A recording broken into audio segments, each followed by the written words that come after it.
Hi, everyone. Welcome back to Saintuality. In today's reading, I'm going to be letting you know what to expect once you move on from a karmic counterpart. So, this could be a toxic ex, someone you've been in an on and off again connection with, a situationship with. Maybe you were married to this person, maybe you've got kids with this person. Anywho, it's the person that you know deep down in your heart is not the best choice for you, at least not in this lifetime. Okay. So, as you can see, we've got three piles here. Pile number one, we've got this card here with hematite. Pile two, we've got this card here with black agate. Someone in the collective may need to invest in hematite at this time. When you do your research on what hematite is useful for, you'll understand why I was just called to say that. Because my throat got a little bit itchy when I mentioned hematite. So that's for somebody in the collective, okay? Now, for pile three, we've got another mystery reading.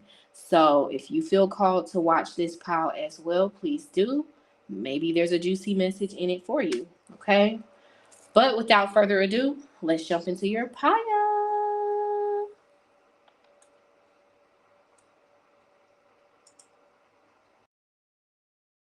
Grab your water, tea, coffee, or Pepsi, honey, and be advised that we are a high vibrational, open minded, down to earth community that has discussions about everything from trauma, sex, astrology, God, love, career, and more. So just remember to take what resonates and know that every message relayed is rooted in good juju and intentions.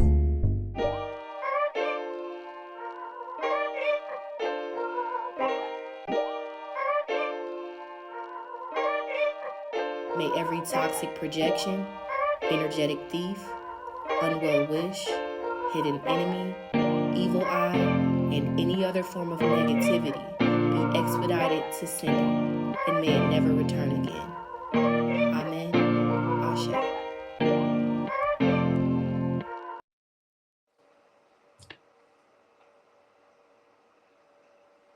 Okay, pile one. You were drawn to this card here in hematite. So stay tuned until the end of the reading. I'll use this to answer a yes or no question as a thank you for spending some time with your girl, okay? So let's get into it, shall we? I clear the energy for pile one. I clear the energy for pile one. Don't forget to like the video if any of the messages resonate, and to check out my sister channel, Therapeutic, for additional messages. All right. I clear the energy for pile one. Spirit, before we talk about the big picture of what's next for pile one, once they truly decide to move on and emotionally detach from someone that's not the one, show me what's on the other side. What's on the other side of pile one letting this person go? What's on the other side?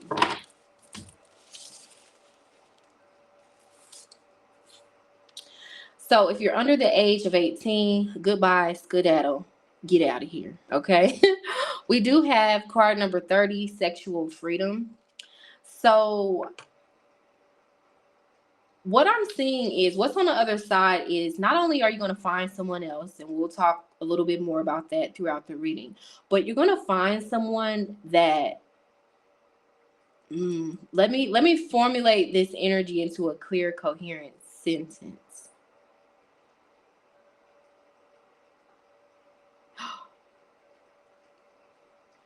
See, because what I'm getting off of this sexual freedom energy is your fidelity. Thank you, Spirit. Spirit said, let me help you out, baby girl. Fidelity. Someone's going to be very faithful to you. The person that you will ultimately call in when the time is right, whatever, what have you. It may take a while because we do have, not a while, but just meaning it won't happen right away. Because with this 30, I'm getting like late bloomer energy. So once you move on from this person, whatever we pick up that comes out on the table, you may have to give it quite possibly 3 years to unfold and play out before you call in this person that I'm picking up on, that is going to be very faithful to you. I see there's not going to be any outside people. This is not going to be someone who has any sort of interest in a sex only situationship type of connection. Like, that type of connection will be out of the window for you. This person is going to be very faithful to you. I'm not even going to harp on it too much. That's the strongest energy, I'm telling you. 33, soulmates. I feel like you guys are going to be very in sync, very in alignment with each other, mentally, physically, spiritually, emotionally, and sexually. I feel like you're going to do it for this person. They're not going to feel the need to stray, or, yeah, this person is going to want to cuff you. Whenever you do cross paths with this person, again, a certain level of patience will need to be required. But whenever you do, they're going to want to cuff you, quite possibly, within 3 to 6 months of meeting you. They're going to want to get serious with you. And even before you guys become official, however long it takes, they're still not going to be sleeping with anybody else. Let's keep going. Tell me more, Spirit. Show me what's on the other side of Pile 1 letting this toxic karmic person go. What's on the other side of it?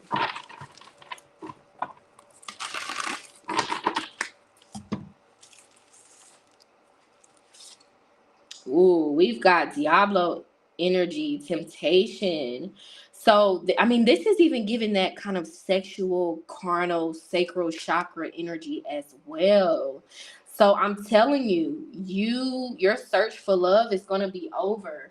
Now, I do see that this toxic person is still going to be trying to get at you, still is going to be trying to spin the block, whatever, what have you. But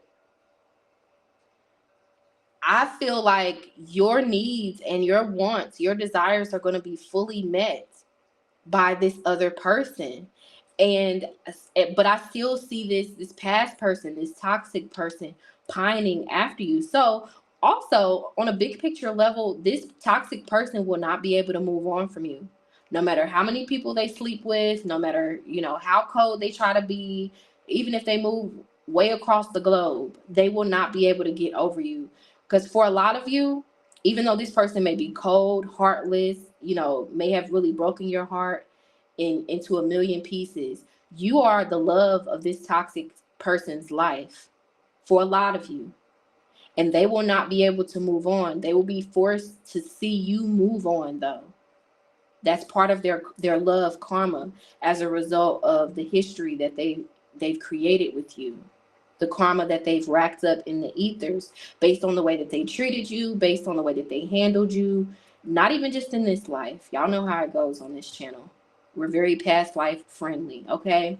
So also, with this temptation, what's on the other side is, I'm gonna be honest, you may meet a few more toxic people before you come across this faithful, loyal, committed person, okay? So that's something that you do need to be aware of, as well as your toxic counterpart not having it, not making it easy for you to walk away with this 5 of Wands. Let's keep going. Ooh. Hold on, y'all.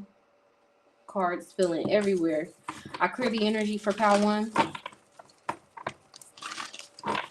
I clear the energy for Pile 1. Show me, Spirit, what's on the other side of Pile 1 moving on from their toxic counterpart?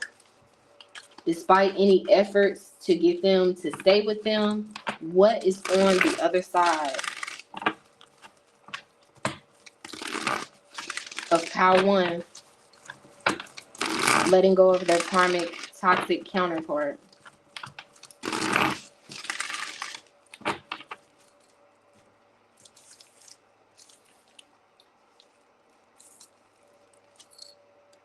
What did I say? This person's going to be very faithful. And that word fidelity came up. Spirit, I want to thank you. Faithfulness, fidelity builds strong relationships. Yes. So this is just double confirmation of what I picked up on earlier. Your search for love will be over. You will not have to keep, sifting through online dating sites and and any sort of DMs that you have on your Instagram, your Facebook, your TikTok. Yeah, you're going to be dealing with somebody that's going to keep it real, and that's going to want an honest relationship. Somebody that's going to want the type of woman that you are. They're not going to have any questions or doubts about it. Relationships need trust. You're going to come across someone eventually, keyword eventually, that has good intentions and aims to treat you right, and it's going to be consistent with the way that they treat you. I don't see this person coming in this love bombing, flattery energy, and then taking off their mask and showing you the real them, and you feeling like, well, what in the hell just happened? This person is really going to take their time with you. They're not going to rush to sleep with you, even though the first card we got out was very sexual in nature. I just feel like this person is going to be very sexually attracted to you, but they're going to be very respectful towards you. They're going to want to paint a picture of themselves that's not just trying to get in your pants. I just feel like this person is going to be very, very cautious with how they handle you and deal with you. This person is going to treat you like the prize. This person you'll ultimately come across is going to treat you like the prize that you are, that maybe you've had to learn that you are, and that instead of treating you like an option, like this Diablo energy from your past that keeps trying to spin the block, wanting a chance after a chance after a chance, but they keep making the same mistakes. You always have to agree to disagree with this person, but ultimately you'll cross paths with somebody that wants you and only you, not you, Keisha, Shaquita, and Shaquana, or Becky, Sue, and Tabitha. You get what I'm saying. Let's keep going. Oh, I can't deny. At the bottom of the deck, manifest. Be clear on your outcome. What's on the other side of you letting go of this toxic person is you manifesting someone that you will feel is heaven sent. Arrival. Love may be just around the corner. So yeah, patience will be required, but not as much patience as you think for you to meet this faithful, loyal masculine that I'm picking up on. Now you can switch the genders as you need to, but based on my analytics, mostly women watch my channel. So we're gonna just say men, okay? Let's keep going. So spirit, I clear the energy for pile 2. Let me put this over here. All right, I cleared the energy for pile 2. So who is this new person that pile 2? You may want to watch pile 2. What in the hell? Anyway, I cleared the energy for pile 1. Who is the new person that pile number 1 will meet after they move on from their toxic counterpart? Who? Ooh, we've got the Knight of Cups reversed. Now, remember what I picked up on off of this Diablo energy. You're going to call in some other karmic masculines or karmic people. And as long as you pay attention to the red flags, because I mean, the devil card in the tarot is the biggest red flag that there is, especially when we talk about love. And the Knight of Cups is a close second when we talk about the Knight of Cups in reverse, rather, is a close second when we talk about red flags, right? So I feel like this is a warning. I'm going to clear the deck, but this is a double warning that before you meet this faithful masculine, you'll have your toxic counterpart trying to spin the block, as well as other karmic people trying to come into your energy. But if you don't lower your standards and you pay attention to the red flags, let's see who is going to be the new person that pile number 1 meets once they move on. Wow. 10 of Swords reversed. 7 of Pentacles reversed. 2 of Cups reversed. I'm telling you, this toxic person is really going to try to make it difficult for you to move on. But eventually you will. Okay, so timing really is a factor. Like, I just got to speak straight, pile 1. It's like spirit is really trying to drive this fact home for you, that divine timing is going to be at play when it comes to you meeting this masculine that is the right fit for you. And the patience that will be required, although it won't be take as long as you would hope, it's still going to feel like it's long enough, like it's taking forever when you're in the thick of it. And as you're waiting, the anxiety may set in, the loneliness even may set in, and some of you may be tempted to fall into temptation. Don't do it. Because I'm telling you, this person, this toxic counterpart, or another toxic person that you settle for because you don't want to be alone or whatever, because you don't want to wait, you don't want to be patient for the right one, it's going to put you in a tizzy, baby. It's going to put you in a tizzy, and it's going to friend zone the hell out of you. Like, even your toxic counterpart is going to be doing the most, love bombing you, only to friend zone you again. Page with all the history that you've got, they're going to put you in the Page of Cups, Eight of Cups, friend zone, Three of Cups, Hermit, go back to leaving you on red, making you feel like crap. Come on now, Three of Swords, Five of Swords. It's not going to change. It's not going to get any better. And eventually you're going to realize how beneficial it is for you to leave this person in the past. I see this person from your past trying to be a part of your future and trying very hard, very viscerally, very intensely and intently to be a part of your future, because you know, they're just going to be seeing you. They're going to feel the energetic disconnect, the fact that you're starting to lose interest, and they're going to want to trauma bond with you again. Thank you, Spirit. You've got your karmic counterpart and some other karmic people that will try to come in to trauma bond with you. You need to be vigilant with this Knight of Swords reverse, and cut yourself free from anybody from your past, and only be open to someone completely new. Okay?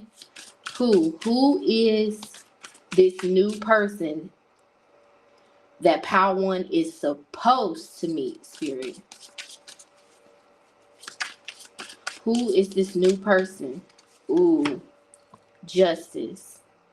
Now we're going to look at zodiac energy in a second, but this person may have a very strong Libra, Venus, or Taurus placement. And I say Taurus because Venus rules Taurus and Libra. Okay, Taurus and Libra are significant in this person's natal chart, or may even be this person's Venus placement altogether. Nonetheless, this is someone who's very level-headed, who is a relationship type of person, a long-term relationship type of person at that. This is someone who is relationship material. You don't have to tell them to do certain things. It's common knowledge to them. They know how to treat a woman, how to treat a person. This person is very level-headed. You know, their conscience would eat them up if they treated you in, like, I don't know, I just feel like this person is a stand-up dude, a stand-up person. Like, this person really prides themselves on not necessarily being a good guy, but like, because they don't really worry too much about good versus evil. They really just they match energy with people, because justice can be a double-edged sword. It could be a good thing, or it could be a very painful thing, because sometimes you got to think a judge has to send someone to prison for life, or a judge can save a child from being in an abusive home. So it goes both ways. But it's like, the person that you're ultimately supposed to meet and can meet, if you rise above the tendency to fall for karmic masculines or karmic people, you're going to call in somebody who takes charge in this connection without taking advantage of you. This is going to be somebody who considers the way that you will feel, what you will think before doing something. This is someone who, I'm telling you, I can't stop looking at this faithfulness word here. This is someone who's very faithful, who's very upfront about the fact that they're in a relationship when they are in a relationship. This is someone who, when they are in a relationship, they put it out there. They don't keep it a secret. And I'm telling you, this person has been in a significant relationship before, or a series of relationships that have taught them things about love, what love is, what love isn't, what to do and what not to do when you're in a relationship.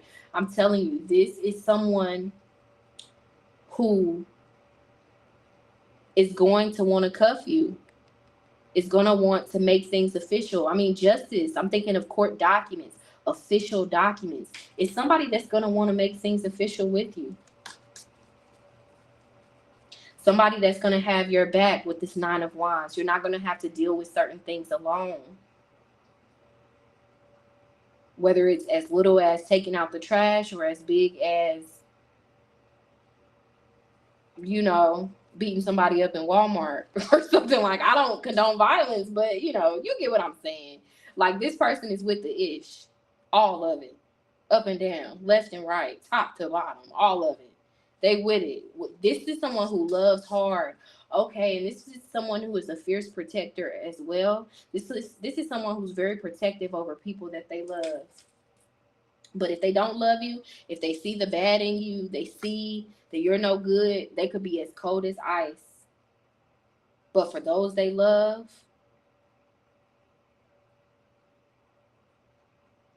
they will get that person, they will go to the moon and back for that person. They will give that person the shirt off of their back, the shoes off of their feet. And this is someone who will have ended out a karmic relationship as well.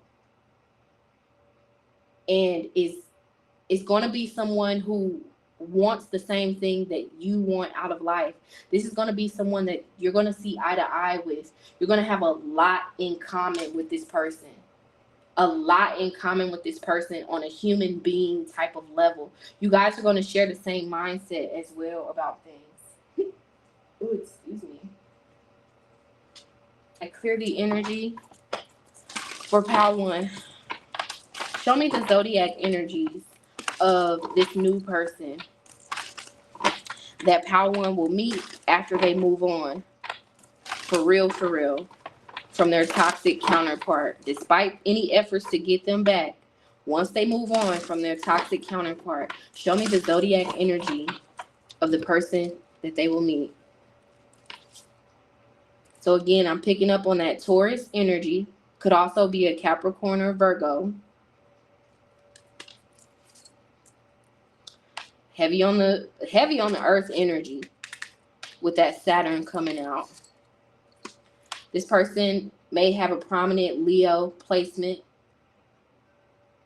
in their chart as well, but it's giving like a sun in an earth sign, like an earth sun sign. For a lot of you, you got to be logical, is who you're going to attract, or just someone with a very earth dominant chart. Let's get a few more. I want to do a clean shuffle.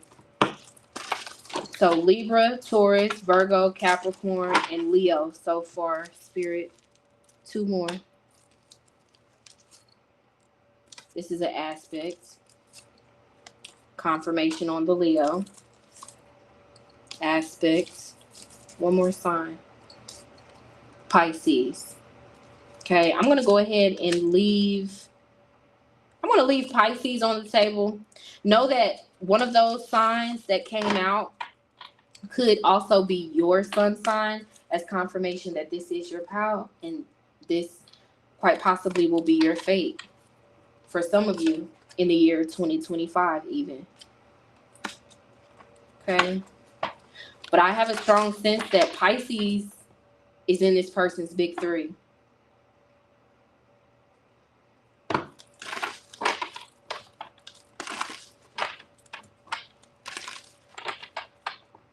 Do your research as well on Venus and Pisces to know more about this faithful masculine that I'm picking up on for some of y'all. Venus in Pisces. Thank me later, okay? Let's keep going. I clear the energy for Pile 1. So what should Pile number 1 know about this new love connection that will manifest once they move on from their toxic counterpart. What should they know about this new love connection?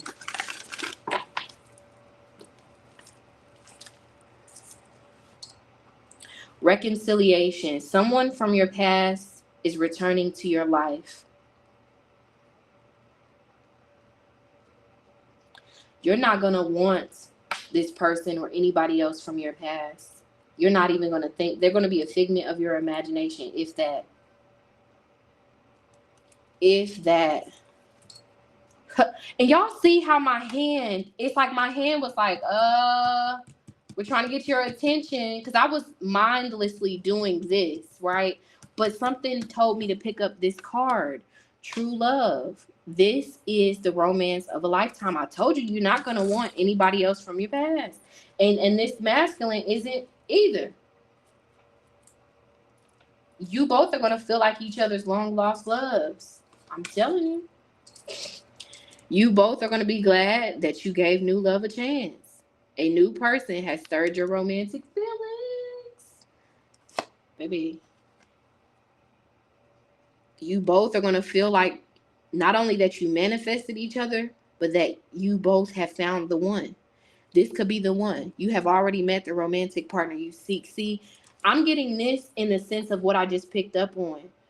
This person from your past is going to be trying to get in your energy, get back in your phone, get back in your face, whether they know about this new person or not. And you're going to feel like, I done found the one, baby. I done found the one. I've given you plenty of chances. I'm gonna take a chance on this new love instead. That old love gave me nothing but heartache after heartache. You're gonna feel, know, and sense that you're making the right decision by getting to know this new person. Let's keep going.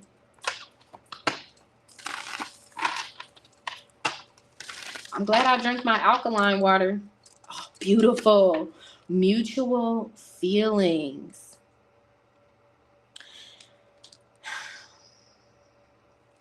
So it's going to be a connection where the love, the affection, the attraction is reciprocated. It's not one-sided.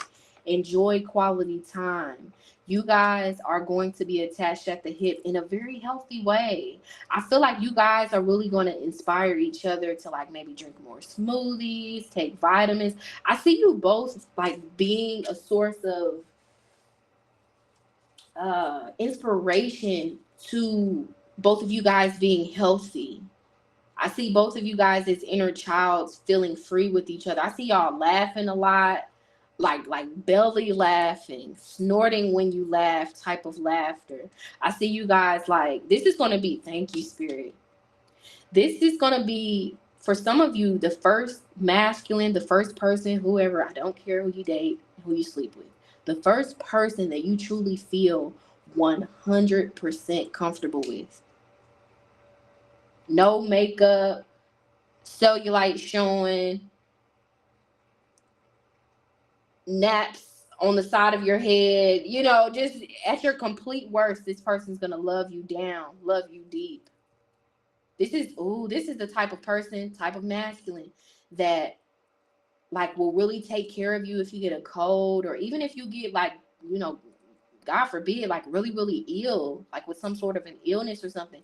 This masculine is very loyal.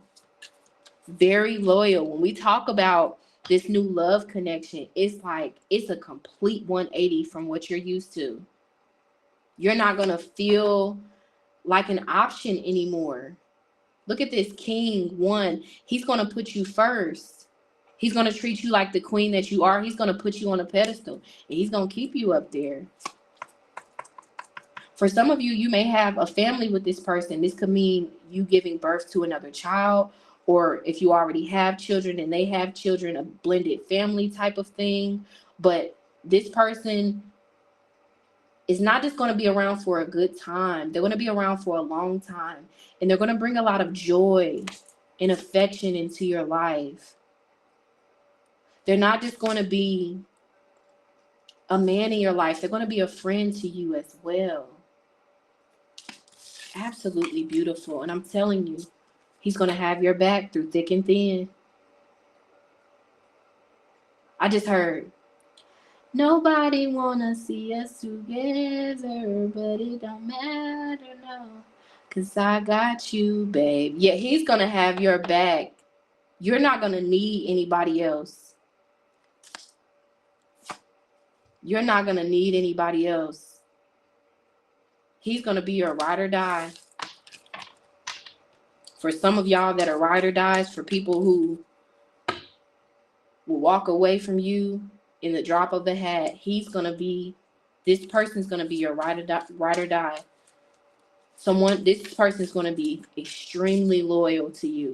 Like off of this Pisces energy, when a Pisces is in love, and trust me, I'm a Pisces moon, so Pisces is how I operate on an emotional level. That's the way my feelings are wired, right? So off of this Pisces energy, I'm seeing like he does not cheat, or at least he's capable of not cheating. He is capable of being in a monogamous relationship, not liking people's photos online. Like when he's committed, not just because you look good or because you of a car that you drive. Like, this is not a materialistic person. He's very genuine. He's very, heartfelt. He has a very good heart, very big heart. And he's going to have a real soft spot for you.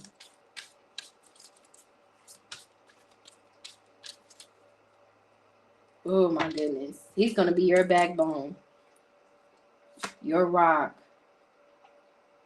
And he's not going to give up on you when things get rough and rocky between the two of you, or whenever a challenge presents itself that's more of your challenge than it is his. Like, he's going to take on challenges with you willingly, willfully. Teamwork. He's going to be a partner, not just dead weight. Beautiful. Spirit, tell me more. What should Pile 1 know about this new love connection that will manifest once they move on from their toxic counterpart? Now, if a card that has some level of nudity comes out, I won't show it to you, but I clear the energy, Spirit. What should Pile number 1 know about the love connection that they will manifest after moving on from their karmic counterpart? Ooh, so we've got the Chariot. So this is giving. Let me listen. It's going to be the most affectionate relationship that you've ever had. Like, even outside of love, maybe you come from a household where emotions weren't allowed to be expressed without consequences, or where maybe your mom or your dad didn't say I love you or give you kisses before you went to bed. It was just shut the F up and go to bed. Maybe it was that hostile and aggressive. It wasn't a lot of love and tenderness and affection. You know what I'm talking about, if that part is resonating with you. But I see this masculine being very affectionate with you. And whatever your core love language is, this person's going to speak it. And what I mean by that is, sometimes a person can really love you, Pile number 1, but they may not communicate it in your heart's language. So it's like a disconnect. You can't really feel it, although they're sending it to you. So that's why it's important to read up, to study about, love languages and things like that. So all in all, short, with this Cancer Chariot energy, I feel like this person is going to be very emotionally available, very gentle with your emotions. They're going to respect how you feel, what you think. They're even going to ask you how you feel about things before they do things. They're just going to be very considerate, but most of all, very affectionate, very reassuring. And they're going to wear their pants in this relationship, but not in this authoritative my way or the highway energy. Because think about the traditional image of the Chariot. There are 2 horses, and they're both in control. They both have a certain level of power that balance each other out and get that person to where they need to go. So I'm getting this blended family type of energy as well. So this is going to be a family man. someone that really does value one-on-one time with you, and quite possibly your kids and their kids, or the kids that you'll create together. They're going to be okay with meeting your family. Yeah. This is someone that your family is going to know about. This is going to be a public relationship that people on, that you used to go to high school with, that still follow you on Facebook and Instagram. They're going to see it. A public relationship that's just as healthy online as it is behind closed doors. Ace of Cups, Ace of Pentacles. For a lot of you, this is going to be your next long-term relationship. And this person is going to be very supportive of you. You're not going to have to deal with any sort of a deadbeat dad, baby's dad, or deadbeat family members that, aren't really there for you or isolate you because, of this black sheep type of energy. Again, with this Ace of Cups, Ace of Pentacles, this person is going to be not just what you want, but what you need. And you're not going to have to depend on other people who aren't really there for you anyway. Tell you something to that. The way a lot of y'all's family and so-called friends treat you. They're not really even, you're going to be so put up, so loved, so cherished. You're not going to worry about who's not there for you, who views you as the black sheep. This masculine is very gentle. Like, if you cry in front of him, he's not awkward and like, what do I do now? He's just very gentle. He knows, he's comfortable with emotions. I mean, we've got Pisces on the table. And he will do anything for the one that he loves. With this Seven of Swords, I'm telling you, he'll do anything. Anything for you. Anything for you. I can't even, I don't even want to go too deep into it. That's why I'm like, nope, let me back out of it. Let's keep going, y'all. He'll do anything for you. So for those of y'all that feel like you don't really have nobody, like, just hold on. Just hold on. I clear the energy. So, Spirit, how will this new person feel about pile number one? Now that we know this, how will pile number one feel, their person, this new person, feel about them? I will come back towards you when the time is right. It's going to be love at first sight for them. And not in the corny, cheesy movie type of way. Like, the feelings that they're going to feel not only will be intense, but it will be like confirmation that you are what they've been looking for. Come on now. How they're going to feel. It says, we share the same core values and life vision. This makes you so special to me. This person is going to feel like they're going to know that your relationship material from the first time that y'all meet, or, like if you meet this person online and then you finally meet up in person, I feel like they'll get the vibes initially before y'all meet in person. But once they meet you in person, they're going to feel like you're the total package, and not just for superficial reasons, but because they're based on what you say, the way you carry yourself, what they observe, what they learn about you over time. They're going to know that you're the one because they're going to see that y'all are on the same wavelengths. I'm so proud of who you have become. This person is really going to feel like you're not selfish like a lot of the women that they've come across. You're not just out for self, again, in this superficial type of energy, like that you have your own things going. And like they're gonna feel like you're easygoing, like you're not so tense about things or controlling about things. With this, I'm so proud of who you've become. I'm getting the energy of like a feminine that is okay with her man having a life outside of their relationship. Although he's not really gonna want to have a life outside of y'all, you know, he's gonna really be happy with you in that way. But he's gonna feel like y'all have the strongest connection, the strongest in terms of him comparing to other. Oh, I can't even get it out. It's so strong.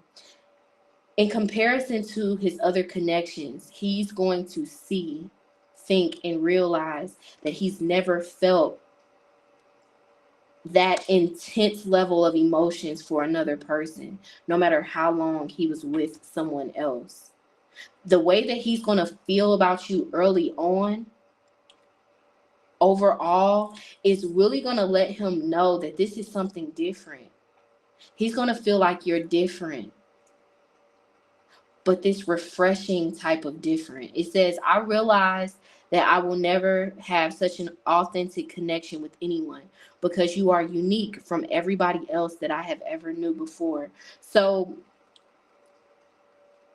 yeah, thank you, Spirit. It's like this person, how they're going to feel is they're going to mirror the same feeling that you're going to feel, that you don't want anyone from your past, and neither do they. Neither do they. They're going to feel like you got a very beautiful smile and a very beautiful spirit about you as well. Whew, beautiful. Let's keep going. I clear the energy for Pile 1. So, show me a future vision of Pile 1's life overall after they let their karmic go. This karmic person, this karmic lover in their life, once they let this person go, in every way that they need to, show me a future vision of their life. So we've got tidy up. So I feel like you are going to take a break from love. I'm seeing this future vision of you taking a break from love and not really stressing about it, not really worrying about it. Like you, let me listen. You focusing on getting your life together. You know, if you need to go to the license branch, you're doing that. If you need to, I see you keeping yourself busy with other things that are for your true benefit. I see you working on yourself with this tidy up. The grind. I see you channeling your energy into your career and your finances. I see for some of you, you're going to be trying new ideas and ways to make money. I see you keeping yourself busy, but it feels healthy. It feels like whatever you're going to be doing to keep yourself busy, it's going to be building up confidence within you. And it's going to be like solidifying this newfound independence that you will find yourself having, outer strength. I don't know. I see you not really pining for love much at all for a while. Okay, so this is good energy. So actually, I see you holding yourself accountable and standing on business when it comes to love and not settling. I see you paying attention to red flags. So you see new opportunity, rejection. Like I see you knowing what to say no to in love and otherwise. I just see you being real serious about not wanting to waste time.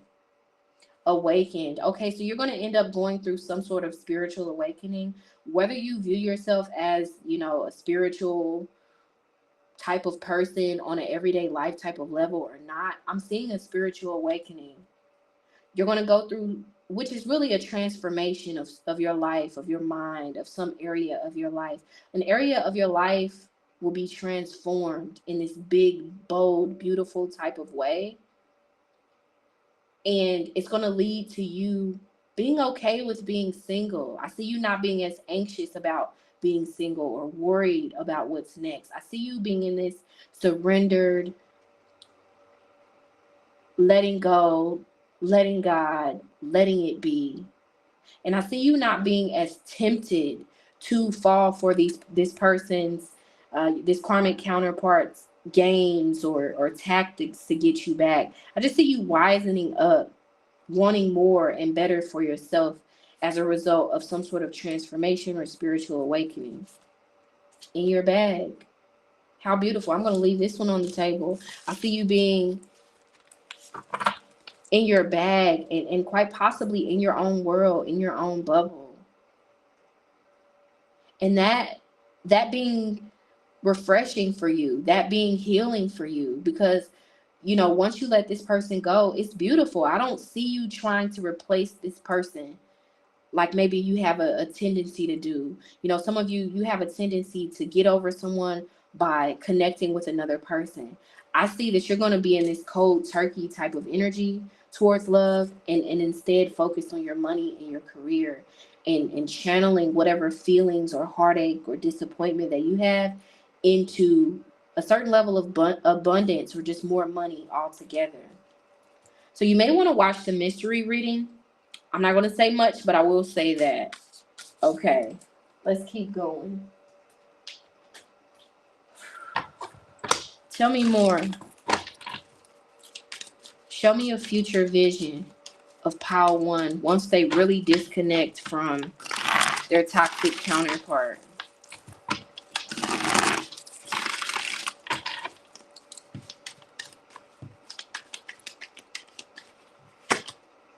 Ace of Cups. Okay. So remember how I said, or when I said rather, that you're going to have to be patient, but not as patient as you think. I see you really only waiting a year. Like, I see it taking only a year for a lot of you. We got to be logical. To meet this person. For some of you, it could take up to 3 years to meet this person if you have a tendency, if you're going to end up struggling to let this karmic counterpart go. Like, if that's something that you're currently struggling with, if you can't let this person go emotionally, you're still pining for them, you're still giving them chance after chance, it could take up to 3 years. But for those of y'all that's really going to stick with it and let this person go and take your energy back and embrace being single and patient, it could take as little as a year to call in new love, or up to 3 years if you just don't have the willpower just yet. Because for a lot of you, this other person, whether you get rid of this karmic counterpart or not, you're fated to meet this faithful masculine. The timing is up to you, really. You have that much power over it. So if you let go, in as little as a year from when you're watching it, you can meet this new masculine.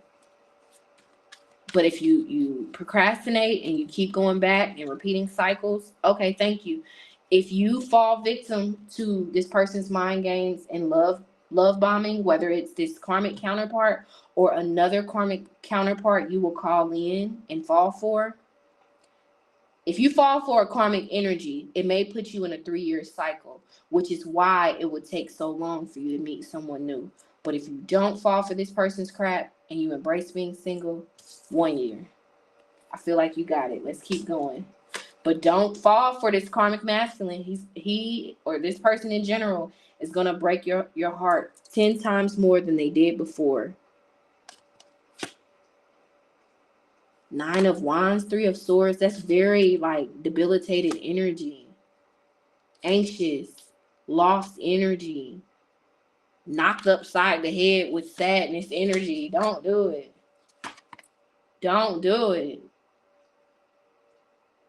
It's this trauma bonding type of energy.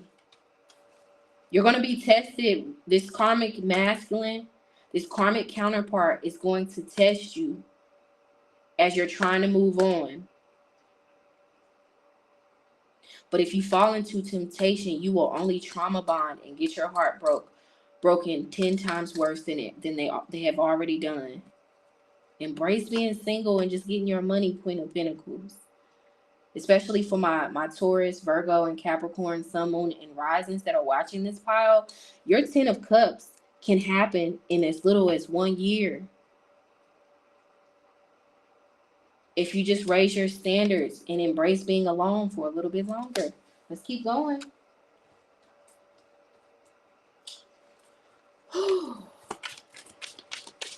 I clear the energy for pile 1.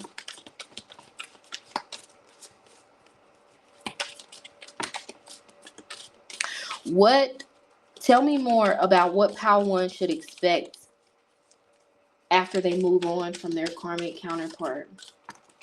Ooh. Total drama, action.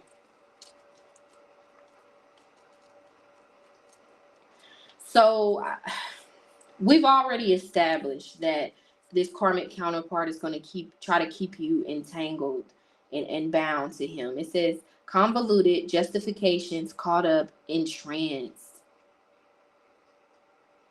Ooh, this karmic counterpart is going to be doing their big one to keep you in this toxic connection. Because they have feelings for you.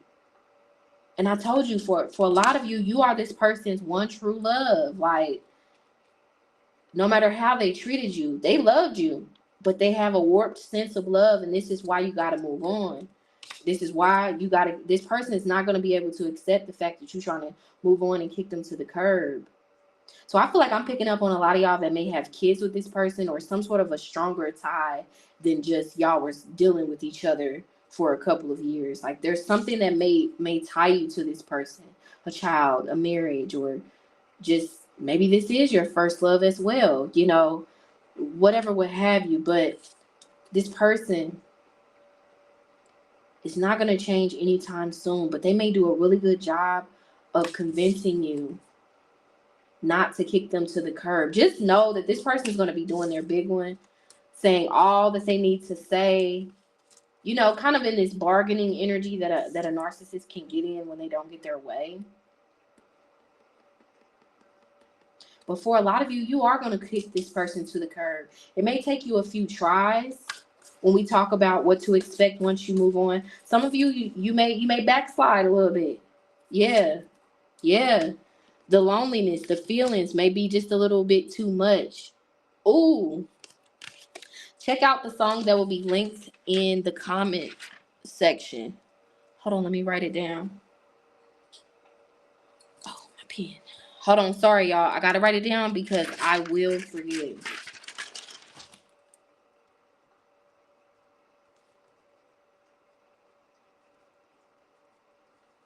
Okay. Yeah, check that out for just an energy of how your future self is going to be feeling as you're waiting for this new person to come in. But just know that as you're feeling what you're going to be hearing in that song, that this person is only going to keep hurting you. Crying, depressed, pain, and sorrow. Ooh. This person is not going to be able to move on. It's not going to be able to let you go. But that's going to have to be too bad, because you got somebody better that's actually going to make you a priority. So thank you, Spirit. What to expect once you move on is you may meet this new person while you're still entangled with this toxic person. But I think that a lot of you guys, you're going to make the right decision. You're going to decide to separate from this toxic person who only offers a destructive relationship, who's manipulative and a severe gaslighter. We'll leave this one right here.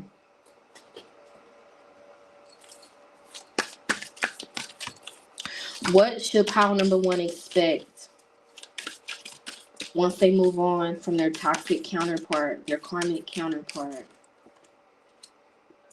Ooh, we got 50 Cent, third party. Now, in my deck, 50 Cent represents a man who does not want to commit. His mind is made up. He doesn't care how in love he is with someone. He's just not going to commit to that person. This is the forever bachelor energy coming out. And I don't know if y'all noticed how the card was sticking to the third party. I'm just going to say it, and I hope it don't hurt you. But this karmic counterpart is going to be coming in, doing the most, trying to get you back, but they're still going to have a third party in the background that they're also making promises to, that they're also sweet talking and maybe even providing for in ways that they don't even plan to provide for you. They're going to have somebody as they're trying to love bomb and trauma bond with you. One more from this day. What you should know is, don't believe nothing that this karmic counterpart will say to you. They're going to have, for some of you, they're going to be in another relationship that you know nothing about, or they're going to be still dealing with a third party. And this person's going to be coming in with this predator energy to do sex magic on you. Just meaning, when you let a person access your sacral chakra, they now have an influence over your emotions, your feelings, your overall being and vessel. So this is why it's very important that you are mindful about who you're intimate with, because it's not just for the pleasure. Sex is a spiritual act as well. This person is going to be lying, telling you some bold-faced lies. It's going to be telling you what you want to hear. Mind games. One-sided. But didn't I tell y'all earlier, they're going to end up friend-zoning you. As soon as they feel like they've got you where they want you, you're going to end up being friend-zoned for a third party you're aware of, or a third party that you don't even know anything about. One more from this day. Falling for you. It's like this person's going to seem like a changed man.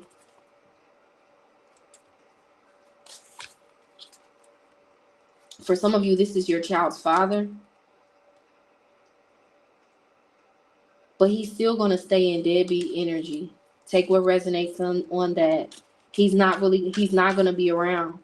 He's going to come around and it's going to seem like he knows what he wants and things are getting better. But he's going to be cheating. And he's going to ultimately unrequite your love again and put you into some sort of a no contact situation. Don't even get yourself entangled emotionally with this person. I'm telling you, heartbreak. Baby trapper.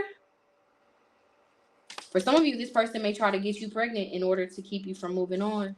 Be mindful. But even if they do, let's say you so in love with this person that you let this person do it, you would only be a single mother for the first time or again. Now with 2 or 2+ children that he's not going to help you take care of. Take what resonates. But this is what I'm seeing. I'm telling you, this karmic counterpart is going to be adamant about getting back with you while they already have another person, a side piece, or are in a relationship, and will be going as far as to even get you pregnant to make sure you don't move on. Be vigilant, because this person is not going to help you with that child or the children that you've already created. Tell me more, Spirit, before we wrap this up. What should pile number 1 expect once they move on, or when they start trying to move on? Because this feels like a process, I'm not going to lie. What should they expect when they begin moving on from this toxic counterpart? This person to be trying to create roadblocks for you and obstacles for you as a result of trying to move on. I see this person trying to be a problem for you. If they see, once they realize you really don't want to be with them, I just see this person trying to be a problem for you. Liquid courage, bravery, confidence, intoxicated, odd behavior. I see this person trying to whisper sweet nothings, trying to cry wolf, trying to pretend as if they've changed. You're going to see through it though. Yep, not today. Boundaries and hurt, avoiding conversation, not dealing, still upset. Yeah, so I see you. This is confirming what I picked up on earlier. I see you having to just kind of let the chips fall where they may for a while, maybe feel the discomfort initially of being single, but eventually that will subside. Any sort of ill feelings that you have towards letting go and starting over with someone new, just having to accept that will eventually go from something that's uncomfortable to think about to something that's empowering to think about. And I'm telling you, it's some sort of third party, other woman type of energy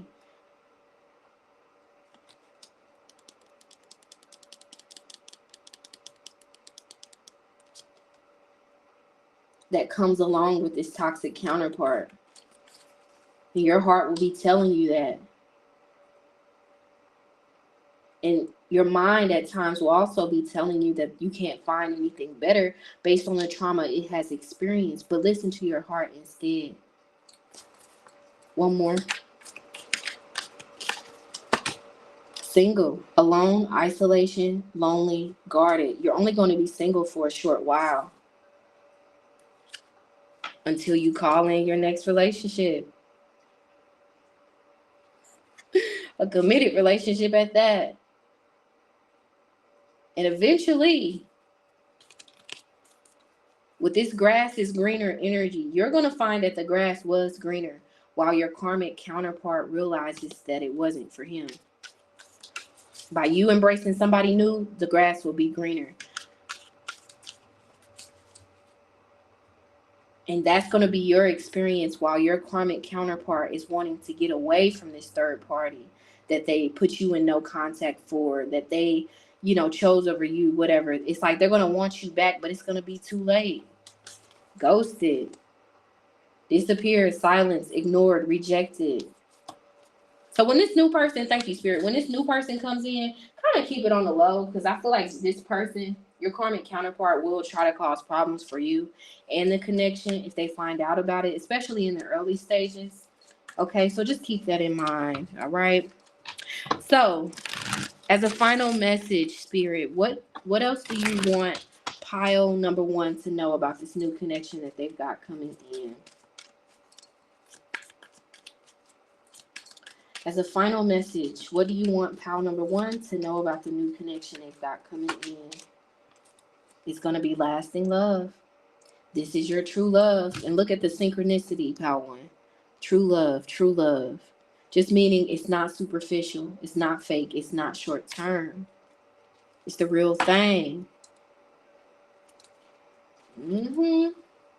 Thank you, pile number 1. I hope you enjoyed this reading. If you did, be sure to give it a thumbs up. That way other people can see it. And if you want to book a private session with me, the link to Saintuality.com is in the description. You can use code SPIRIT for a special discount off of your session, okay?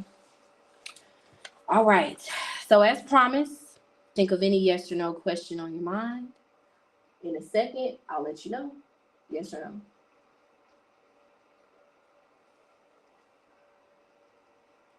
I had to check the camera. All right. Is the answer to pile 1's question yes or no? We've got the star. Yes. Don't forget to subscribe, pile number 1. That way you'll know when I drop new readings, okay? Bye, y'all. Check out the mystery reading, too, if you want to know about this. Okay.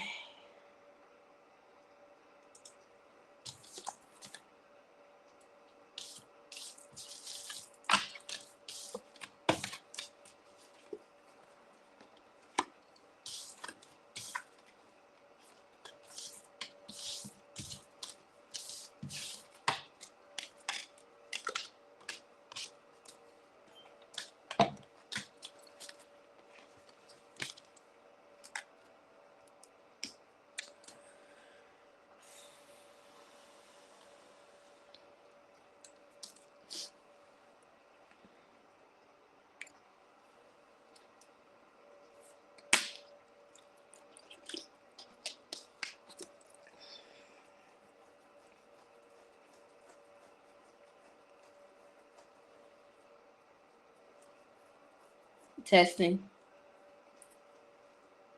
Testing.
Hey, Pal 2. So you were drawn to this card here in Black Agate. Be sure to stay tuned until the end of your reading.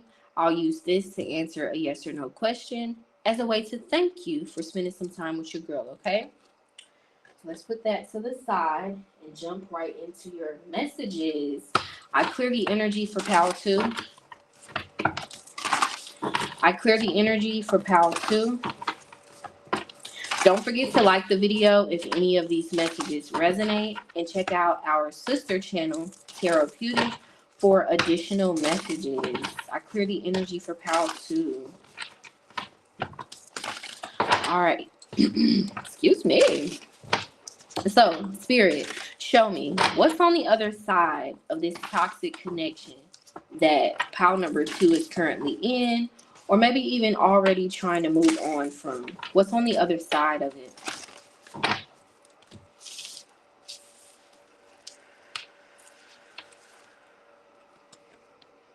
How fitting. How just boom, pow, wow, inner peace. So, what's on the other side is you having no regrets. I'm seeing a deeper connection between you and another with this 17. I'm getting the star, which represents for me at this time a very spiritual connection, especially as I'm looking at all of these planets and elemental things here in the background. It's I'm seeing a harmonious connection, a connection that you're much more happier with. I see your love life going in a better direction, at a better pace, a better speed. I see you finding somebody that's on your level. I don't know. I see you being very proud of yourself and the fact that you didn't settle, the fact that you were patient. Even if other people got married before you, or found someone and lives with them and seems happy, like, you're going to be very glad that you took your time. What's on the other side is not just this inner peace energy and this spiritual connection. It's, ooh, thank you, Spirit. I see you attracting a connection that transforms you, that has a very powerful effect on you. I feel like this karmic counterpart that you've been connected to has had a deep impact on you, but in a negative sense. I see you attracting somebody who's really good for you, who may even have a words of affirmation love language, or fulfill that love language for you if that's yours. It says you are enough. I see you being the apple of someone's eye. That's what's on the other side. Let's dive a little bit deeper though. I clear the energy. Yeah, this karmic counterpart is definitely going to realize what they had, but it's going to be too late.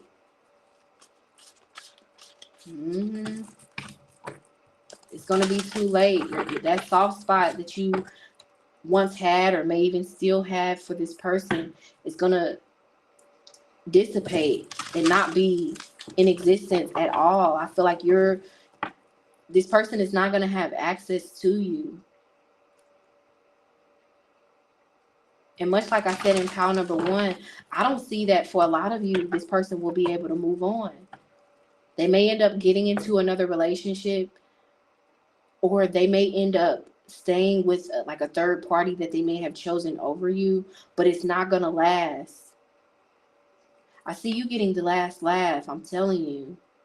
Going from competing to celebrating, to having bad news in love, friction, chaos in love, to good news in love, harmony in love, genuine, reciprocated love. I clear the energy for Pal 2.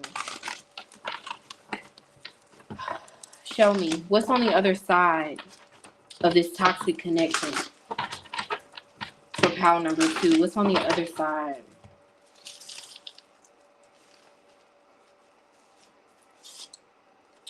Ooh, transformation. The love story between Persephone and Pluto, or I think his name is Hades in some stories, But Persephone and Pluto may be significant for you, and it may have a message for you if you do your research on it. But anyway, this is the death card, essentially. So I see you being in quite possibly your first real relationship, even if you are 55, Ace of Pentacles, a real solid, serious, committed, long-term relationship. You're not going to be, not only will you not be dealing with situationships anymore, you're not going to be single anymore. You're finally going to be in not just a relationship, but a serious one. I mean, come on, this is Scorpio, Pluto, death energy. That's a pretty raw, serious energy.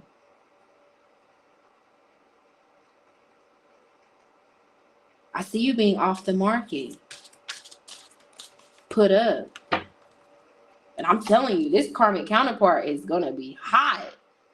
Like, what? Your life is going to change. Like, not only are you going to be in a relationship, but you're going to be in a relationship that changes your life in some way with this star death energy. And it's going to change it in a very profound type of way. It's going to take your life in a new direction with this chariot desire energy. And I'm telling you, this karmic counterpart is going to be full of regret with this 10 of Wands, Tower energy. For some of you, what's on the other side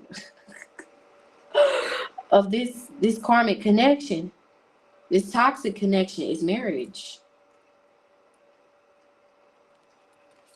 You going from checking off single on your taxes to married, honey. For some of you. And I'm telling you, this karmic counterpart, for a lot of you, is really going to regret not wifing you up, cheating on you, disrespecting you. Because it's not going to be possible for this person to come back. This person that keeps running in and out of your life, like you're some sort of screen door or something, is going to be in sheer and utter regret for doing so. Here we are back at the Tower. It's like, what? You're married?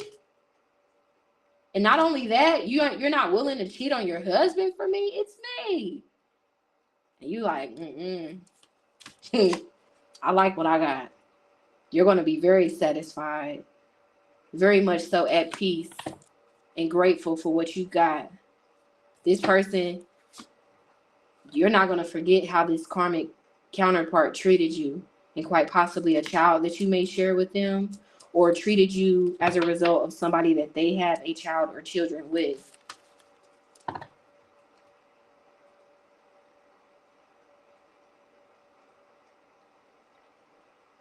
I see you looking back and realizing and not being as hurt about this karmic connection, because once you get with the person you're supposed to be with, you're going to realize that that karmic person wasn't the one. So it's like you're not even going to think about it. You're going to be grateful that it didn't work out. 10 of Swords. You're going to truly understand, 9 of Pentacles, that rejection is indeed protection. Let's keep going.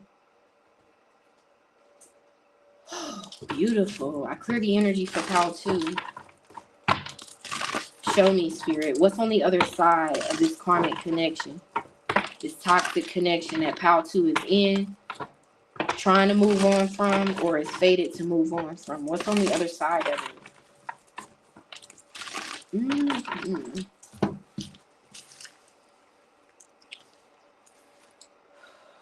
Journey. Be adventurous. So again, with this journey, I'm thinking about long term. I see you being in a successful relationship. Like, I'm getting the energy of, like, there's no skeletons in either of you guys' closet. Like, you both are upfront with each other. You both know about each other's past. You both are accepting of whatever comes with each other. This is a very mature relationship that goes the distance. Curiosity. Learn to be curious about each other. I feel like what's on the other side is, you being in a relationship with someone that you're going to build something with, or that you can just build with all together. Like, this isn't See, I feel like for a lot of you, you didn't realize that a karmic counterpart was really your enemy the entire time, was some sort of a karmic enemy of yours that you always let into your life and in every timeline in lifetime because of your love for them. But they always was in this backstabber energy. So what's on the other side of you actually letting this person go, moving on, breaking this soul tie, is you being with somebody that, again, much like I said in pal number one, wants the same things that you want out of life. Like, and because of that, there's a lot more cohesion and harmony between the two of you. I feel like you guys are not really gonna argue a lot. Thank you, Spirit. Spirit. With this curiosity, I'm thinking of Gemini, communication, Mercury energy. You guys are going to communicate very well how you feel, what you think, when your feelings are hurt, when you need more quality time. You both are going to feel very heard by each other. Afraid. It's time to let go of any insecurities.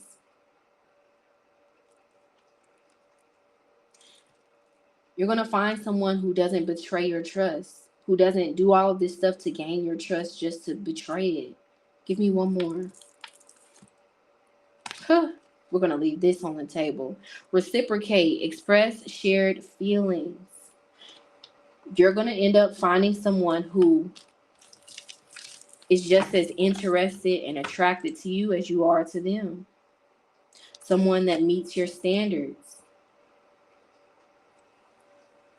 Someone that you realize is nothing like this person from your past in a good way.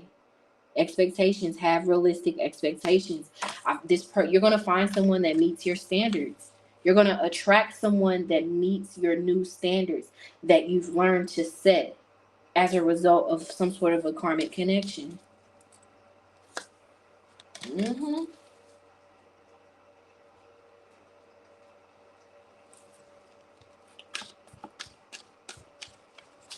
So for some of you, you need to know this karmic counterpart is still going to compete for you. Even if they find out that you're married, whatever, this person is still going to be pining after you. And when you watch pal number one, you may get more information about that, but I don't want to harp on that too much here. Let's see. I clear the energy for pal two. So who is the new person that pal two will meet after moving on from their karmic counterpart? So we've got the High Priestess reverse, the Star reverse, the Tower reverse. Hold on. So I'm getting something about your future self. Let me keep pulling. Temperance, Six of Cups reverse, King of Swords reversed. A lot of y'all, before we get into who is this new person, this is picking up on this karmic energy. Let me listen. This karmic energy that you're currently soul tied with. And it's like this masculine is very adamant about making you feel like your second fiddle, like your second best. They keep trying to put someone above you that is clearly not a better option than you. I'm almost disgusted by this energy, actually. It's like that's this karmic counterpart's intentions. Okay, Spirit is talking about like why it's important to move on from this karmic counterpart, because he or she, whoever the hell this person is, they're adamant about like minimizing you, humbling you. This person knows that in some capacity you are out of this person's league. And it's why they treat you in such a poor way. As if you're less than what you actually are. Like, you have much more to offer than another person that they try to put on a higher pedestal than you. Justice reverse. Queen of Swords reverse. This person never deserved you. Let this karmic feminine have this person. I'm telling you, you could do so much better. You could do so much better. Wheel of Fortune reverse, like, and you know that, but maybe you just need somebody to really just like say it in this slapping you across the face type of energy. Before we talk about the new person, I'm telling you, if there's some sort of a third party situation, or you're dealing with somebody that maybe you really do love, but who has shown you time and time again that they don't love you, or that they're not going to treat you right even if they do love you, there is somebody else out there for you. And not only are they better for you, let me listen.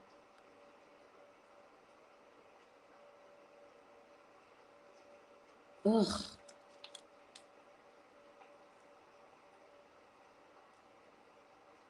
You're not going to like who this karmic counterpart becomes. I feel like you're being shown, for all of these cards to come out in reverse, and this whole deck is not in reverse. I guess the cards got mixed up.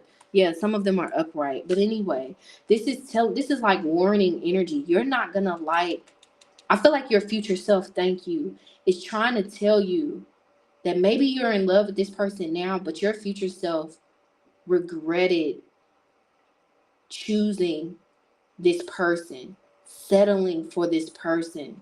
It got worse and worse and worse. There's a side to this masculine, this karmic counterpart that you haven't seen yet, that your future self sees. And don't settle. Don't choose this person. Lovers reverse, King of Swords in reverse again, the Emperor in reverse, Page of Pentacles. This is a buster. This is a bum. Not in a disrespectful way, but just that's this person's energy. This is a like a womanizer, a masculine who uses women, who projects himself to be this like independent man, this provider, with this hierophant to he projects himself out to the world, maybe even on social media or to friends and family, as being someone who has their stuff together, but he's a tyrant. He's a mess. He's too much to deal with.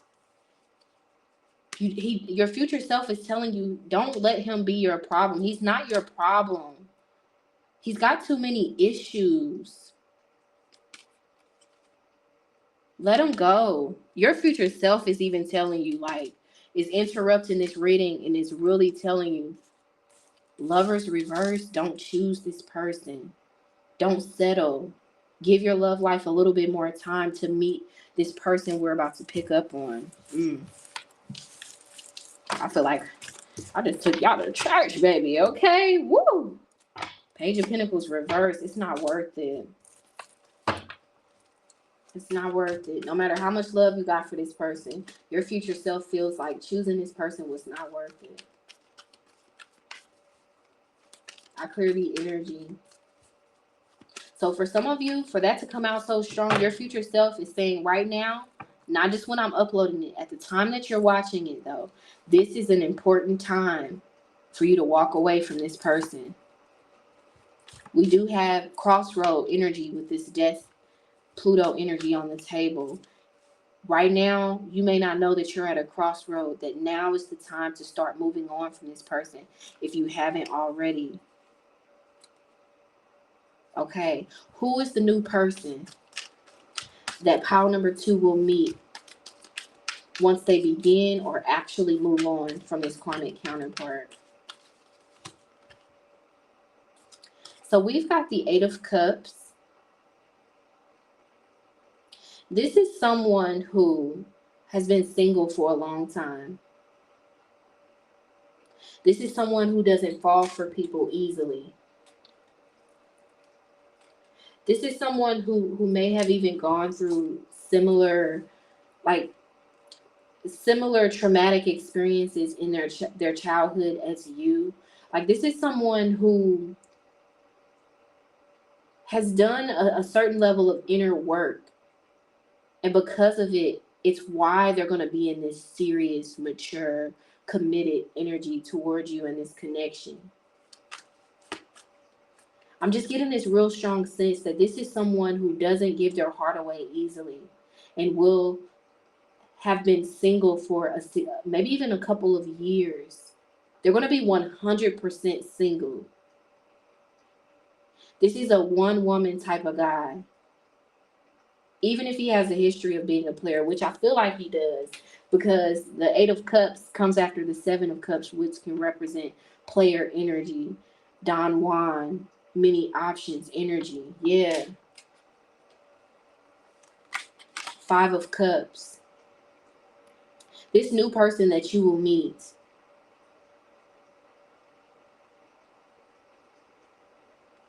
King of Swords, Six of Cups.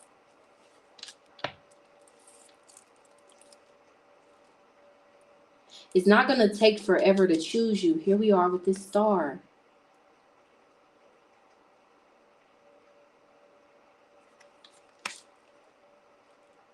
This person likes to wine and dine. It is going to court you in some way.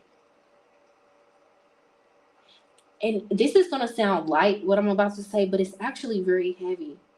He truly is going to treat you in a certain manner that you've never been treated before. There's a certain level of treatment you're going to get from this new person. He's sophisticated. Thank you. He's sophisticated. He dresses really, really nice. He may even have a prominent position in his career. Like he has a really good career. He's intelligent as well with this King of Swords. Because this other person, for some of you, this is your true twin flame. And this karmic counterpart is your false twin flame. We've talked about it a few times on the channel, and we'll talk about it at length later.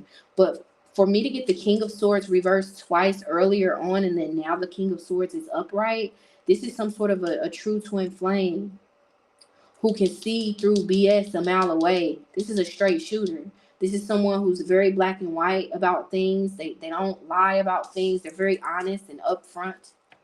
We're going to look at astrological energy in a second, but they may have a very strong Capricorn or Aquarius placement in their chart that makes them just this very direct, serious energy. Thank you, Spirit. This person is going to be someone who's ready to settle down. This is someone who has a past. They got a few stories to tell. Okay? They do not have a track record of being the nice guy, Mr. Right. Not all of their life. But this is someone who has changed their ways, who may even have found religion or found God or just found themselves. This is someone who's going to be ready to settle down.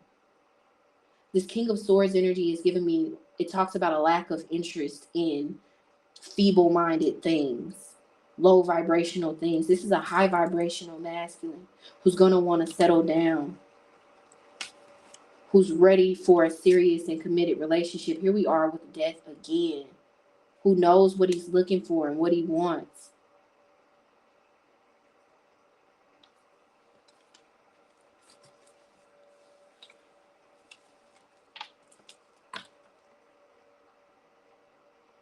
This is a masculine with high standards who's going to view you as what they've been looking for.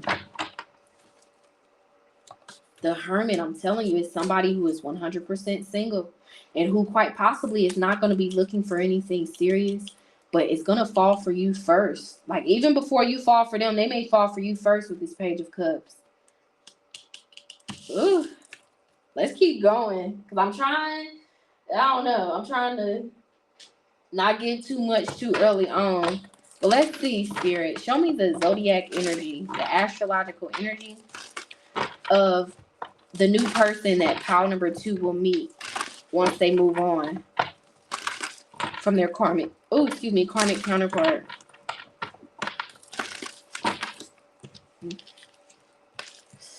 I'll pull a few. This is a aspect. Oh my God, excuse me, aspect. Oh my God, all of these aspects. But I told you he's very intelligent. For some of you, you may meet this person in 2027 because something just made me stop and look at this. But we've got knowledge, training, wisdom, keeping wisdom, teaching. This is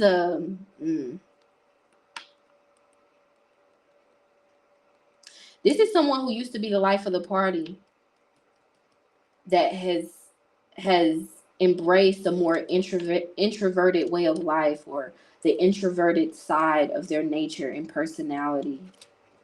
Uranus. I knew we was getting that Aquarius energy.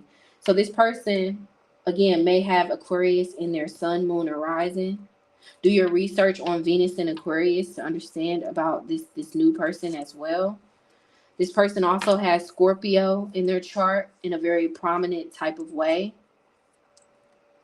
One more. That's an aspect. And Libra is significant as well. So we've got Capricorn, Aquarius, Libra, and Scorpio. I'll leave Scorpio on the table. Because, I mean, we did have the death card coming out 2 times. Do your research on a Scorpio. Let me listen. Do your research on a Scorpio moon and Venus in Aquarius to understand about your new person. Whether that's their actual placements or not. It'll tell you about, like, their masculine energy, like how they exert themselves with this Mars. Okay? Let's keep going. I clear the energy for Power 2.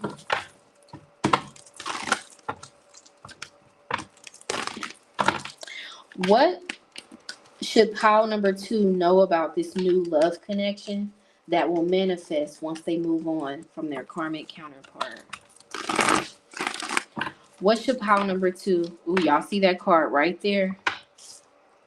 Healing family issues. Your love life benefits as you forgive your parents. I feel like this person, you're not going to feel misunderstood with this person. You're not going to feel judged by this person. You're going to be able to talk to this person about anything.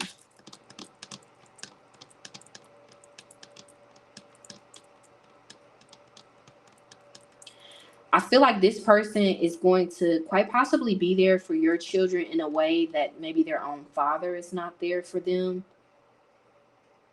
I'm just seeing this father figure energy as I look at this King of Swords, Scorpio, healing family issues. So for those of you that are single mothers, I see this person being, you know, not just stepdaddy energy, like around for a couple of years. Again, for some of you, this is who you'll end up marrying on a legal level or a common law living together. But yeah, engagement. Your love life is ascending to a higher level of commitment, chemistry. There's a strong magnetic attraction here. I see for a lot of y'all that are single mothers, especially, this person is going to pass the test. And you know the test that I'm talking about. The test that determines if they should meet your kids or your child. You're going to feel very strongly and intensely about this person, to the point where you're going to let them meet your children. And even your children is going to like this masculine. He's very good with children. He's going to help you raise your children or your child. For somebody, it's for you. For those of you that don't have children, though, with this healing family issues, he's going to be very healing to quite possibly a father wound that you have. I've been picking up on that lately here on the channel for you guys. These father wounds. And, you know, a lot of people think of daddy issues as like the woman that becomes a stripper. But sometimes daddy issues is hyper independence. It's being a workaholic, you know, just not really wanting anybody to take care of you or to depend on anybody. That's a form of daddy issues as well. But we've also got give your relationship a chance, work on your partnership. I feel like this person is going to show you what real love is. This person is going to be a real, true, genuine source of love that maybe even your parents weren't for you. I'm just getting this source of love. Ooh, and for this person to come out as the King of Swords, to the naked eye, as y'all are in the mall or getting Buffalo Wild Wings or something like that, or PF Chang's, to the naked eye, this person may not seem as loving, as kind, as gentle, as sweet as they actually are. So this person may have a rough around the edges type of demeanor. Maybe they've got tattoos, or maybe they've got like some sort of a record, or maybe there's some sort of a dating outside of your race. There's something different about this person. Thank you, Spirit. This new person is going to be different than your usual type, but it's going to be a true source of love for you, calling in your soulmate. Your prayers, affirmations, and visualizations help bring you together. I feel like this person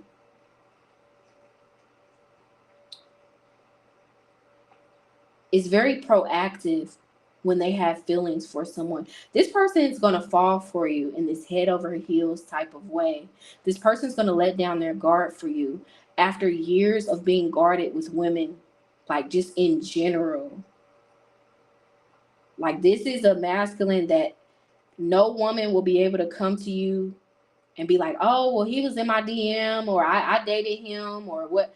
This person may not even have children, or if they do, they may have maybe 1 to 2 children. This is not the masculine that has like 10 baby mamas. So even if he does have children, he takes care of his children and he's not dealing with the baby's mother or mothers. He's a stand-up guy. Or at least he tries to be. He's very compromising too with this let go of control issues. Allow this situation to unfold naturally. He's going to be very patient with you. Let's keep going.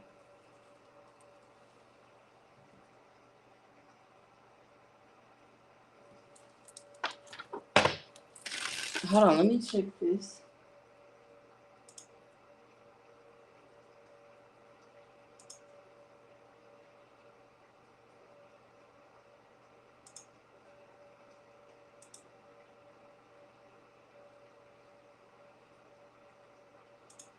I don't know what that is doing. Oh my goodness. I hope that this is still going, but on my computer, it is not showing it. But let's keep going. I clear the energy. So whatever I just said before I had to pause, I feel like, and I can't even remember what I just said, but the last statement that I just said before I paused, know that that's very serious. Like, that you really need to know that about this connection. That your future self like really feels that and experiences that with this new person. Tell me more, Spirit. What should pile number 2 know about this connection? This new love connection that will manifest once they move on from their karmic counterpart very soon. That it happened sooner rather than later for you. Or at least the meeting of, you meet this person sooner rather than later. Because I told you, for some of you, it could take up to, you'll meet this person in 2027. Don't take that if you're watching this in 2027, after 2027. But we'll talk about that later. 2027 is significant. For some of you, it can happen 17 months. I know that's very specific, but I'm getting it. 17 months from when you're watching it. So basically a year and a half almost from when you're watching it. Or it could take up to 2027 or 3 years from now. Because I'm recording this in 2024. When you do the math, there's a 3-year difference. You can meet this person in as little as a year and a half or up to 3 years. I got that energy for Pal 1 too. That's crazy. So Spirit wants a lot of y'all to know timing. Yeah, tell me more about this new connection. This new love connection that will manifest as a result of walking away from their karmic counterpart. Self-love. This person's going to be very respectful of you. This person's not going to be easily upset about things. It's going to let you do you, let you be you. Ooh, yeah, I'm getting that very strongly. He's not easily upset. He's very even keeled emotionally. He's in this, I'm getting this temperance energy off of this person. He's very go with the flow. He's not anything like what he looks like in a good way. Like he's maybe very attractive, but he's very deep. He's very philosophical, or he maybe, again, may have tattoos or drive a sports car, but really love puppies. He has this polarity to him that you're going to find to be very appealing and comforting and interesting. And with this self-love, I feel like he's going to give you space. He's going to let you do you. He's not going to worry about how you dress, and he's real. He's a chill guy. He doesn't like to argue and stuff like that. He's very compromising. He's definitely the happy wife, happy life type of person, or happy girlfriend, happy life type of person. You're going to like his energy. He's really calm. Lesson learned.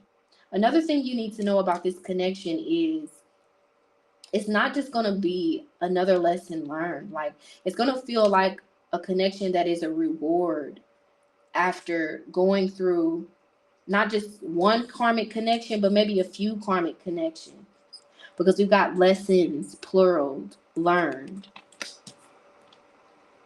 Karmic relationships ultimately teach us karmic lessons.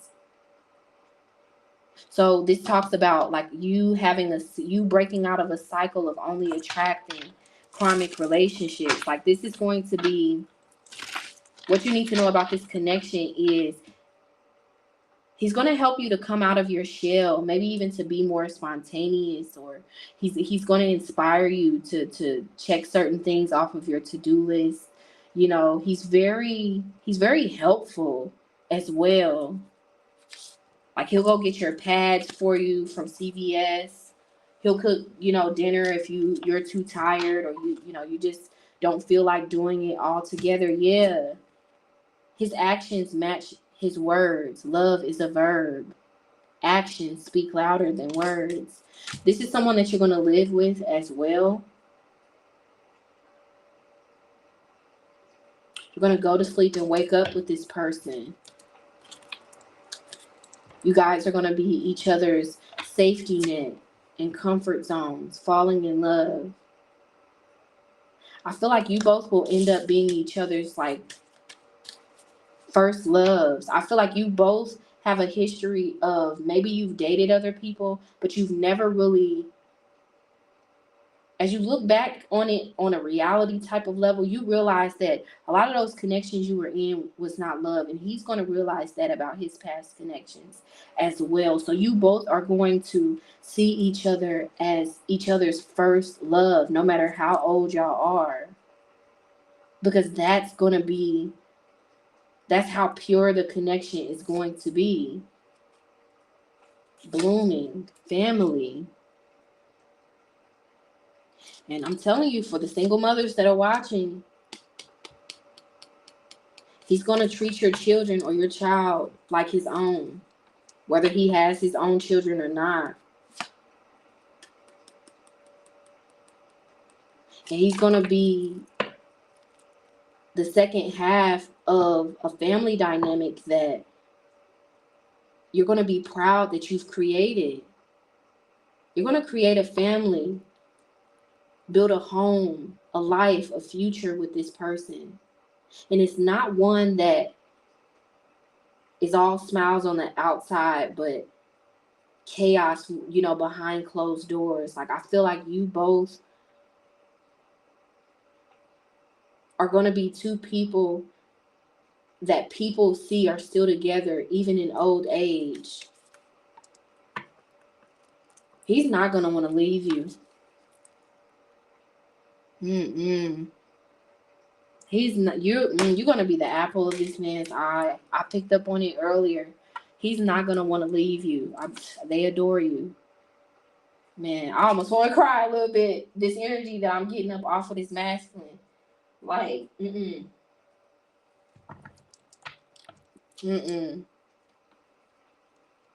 Much like I said in pile number 1, if you feel like you are all that you got, just hold on.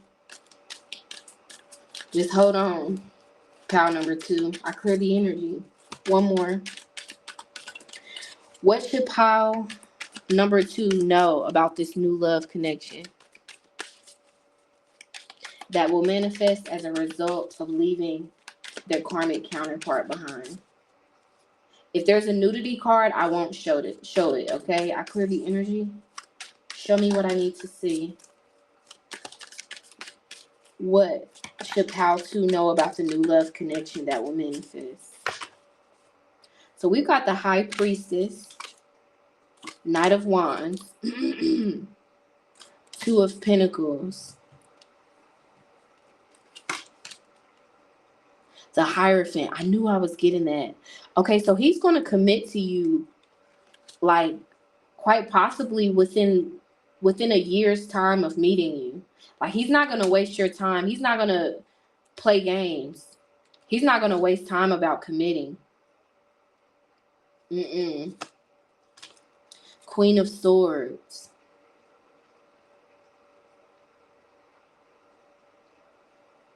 This is who you're going to end up growing old with. Queen of Swords. I'm getting old lady energy off of it.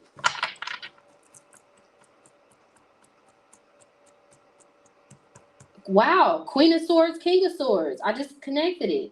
This is who you're going to be with for the rest of your life in this timeline and lifetime. And those of y'all that are going to get married, I don't see it ending in divorce. You'll be a widow before you're divorced. One more from this deck.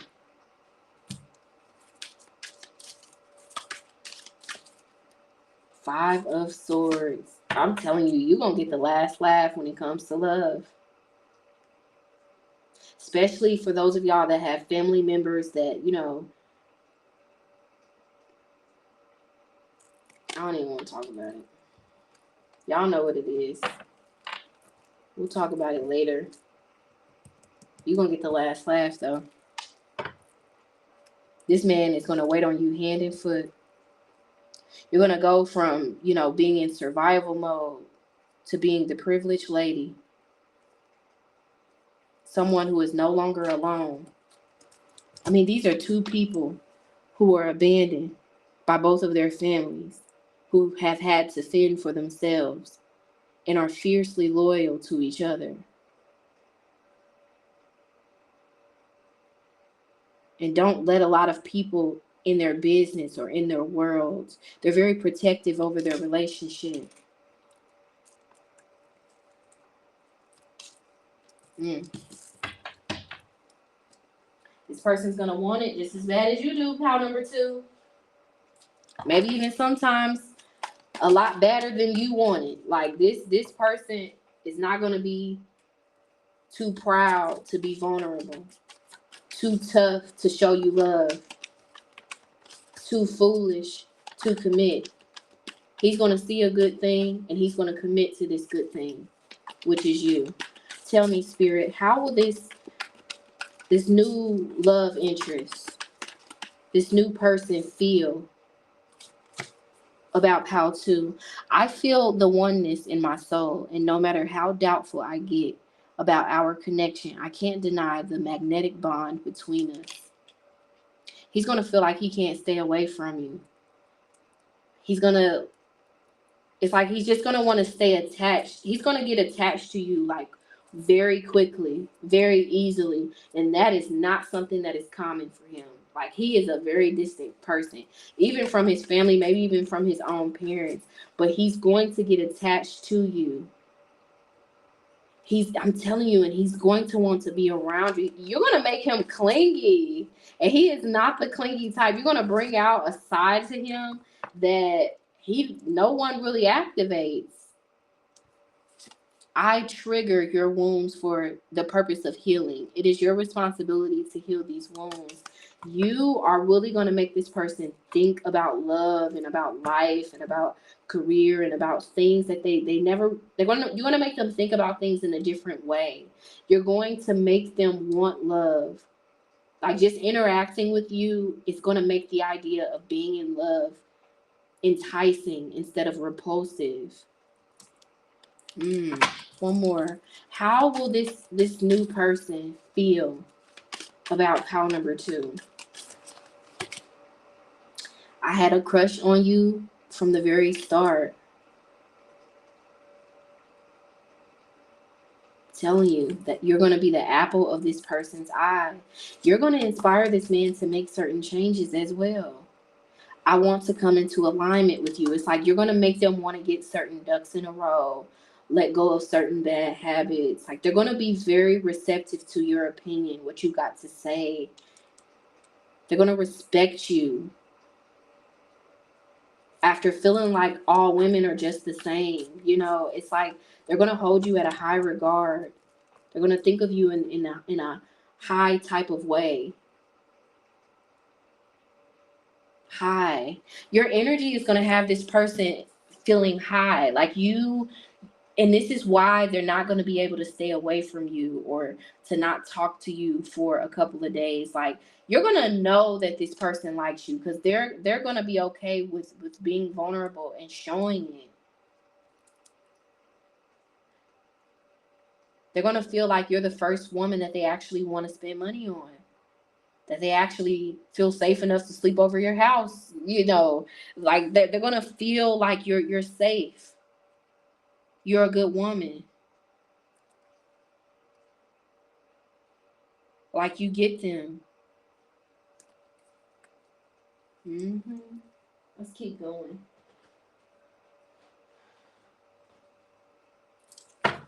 I clear the energy for power 2.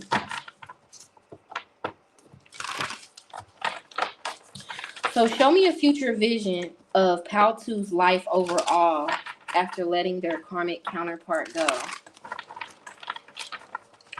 Show me a future vision of Pal 2's life overall after letting their karmic counterpart go.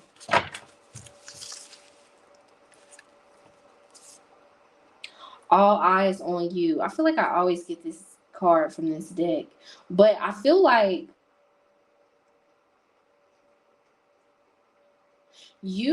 there's going to be something in your life that's giving you joy and satisfaction outside of love. Like, there's going to be something that has your attention, that you're focused on, that is keeping you happy and keeping you at a high vibration. Yeah, it's something to it.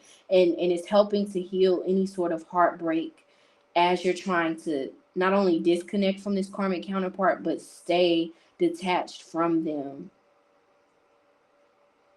I see you, no longer being as weak in the knees for this karmic counterpart and people like them.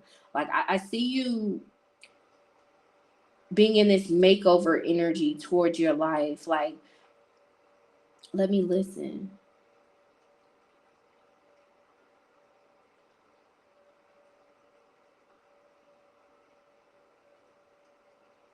I see you having this new lease on life, like no longer being like tossing and turning due to any sort of like turbulent emotions because of this karmic counterpart's mind games. Like, I see you feeling like your old self. Thank you, Spirit. Not feeling like this sappy, sad, disappointed version of yourself that you found, that's an energy that you may always find yourself in whenever you deal with this karmic person.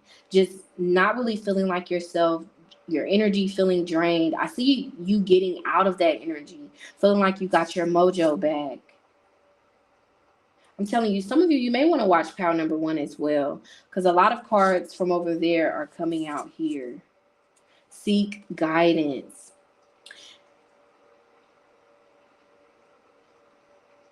So for some of you, you will dibble and dabble in online dating.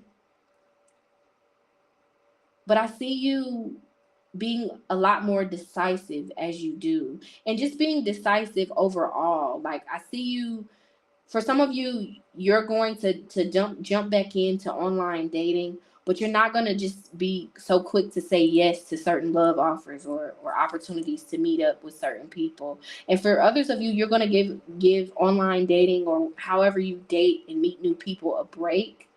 And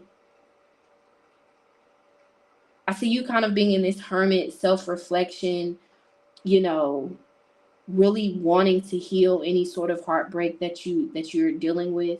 I see you giving yourself time to actually heal. And eventually I see you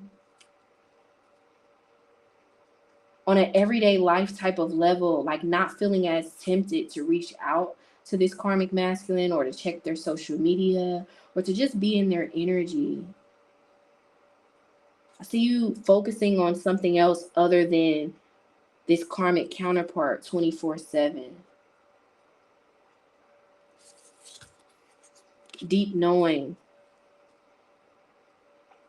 I see you keeping your distance from this person, not reaching out first, ghosting this karmic counterpart. And I see them trying to do the same to you, like acting like they don't care, but you're not gonna cave and end up breaking no contact with this person because you miss them. All is fair. I see you being in a no contact with this karmic counterpart and not breaking it because of any sort of loneliness or temptation to indulge in the past. Let's keep going. Tell me more. Show me a future vision of Pal2's life after moving on, or at least trying to move on from their karmic counterpart. Now, I'll be honest, this person may, give you the silent. I think you're giving this person the silent treatment, and maybe them giving you the silent treatment as well. And therefore, it's a no contact situation. But I don't see you reaching out to them again like you have a tendency to do. I see you letting the chips fall where they may. The Hierophant has come out 3 times. So for a lot of you, you need to know it's written in your natal chart for you to be married. And this is why a lot of those connections from your past and this current karmic connection is not working out because you're somebody's wife. 9 of Cups. So you're going to reinvent yourself. I see you, maybe changing up your hair, going to the gym. You're going to be like working on your physical beauty, your outer appearance. You're going to alchemize heartbreak into beauty, into confidence with this 9 of Cups. And again, for a lot of you, you're going to get your mojo back. You're going to be posting yourself online more. You're going to, revamp your look. I'm telling you, 6 of Wands.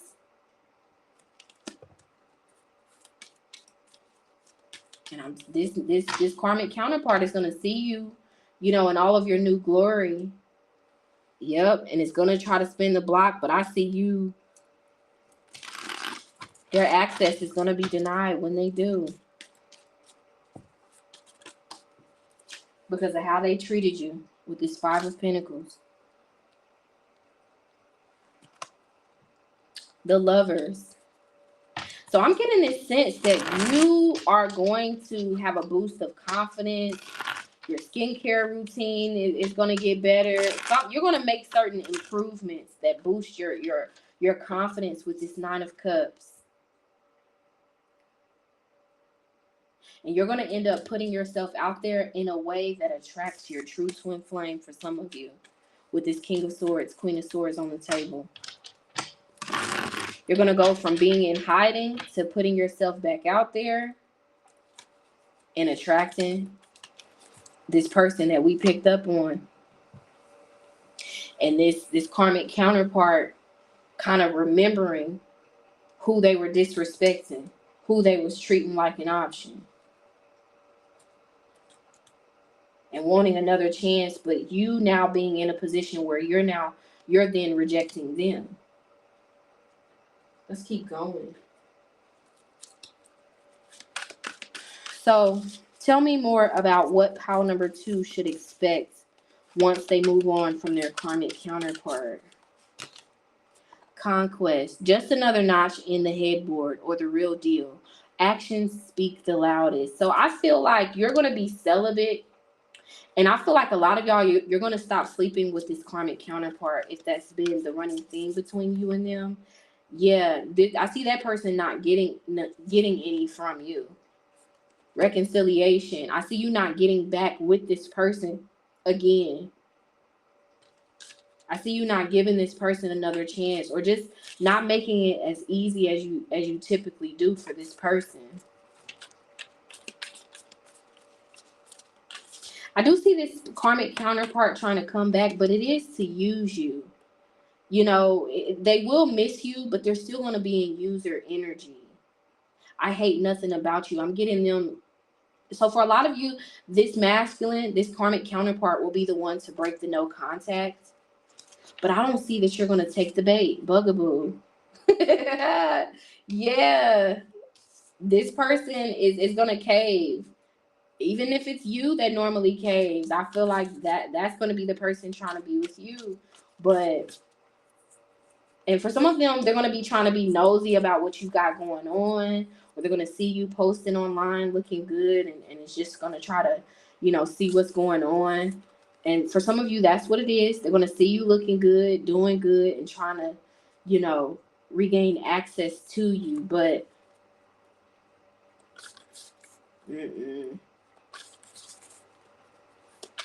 by the time they do, actually, because this no contact could go on for a while, a significant amount of months, or even up to a year. But for some of you, once they try to come back, you will have already met your true twin flame.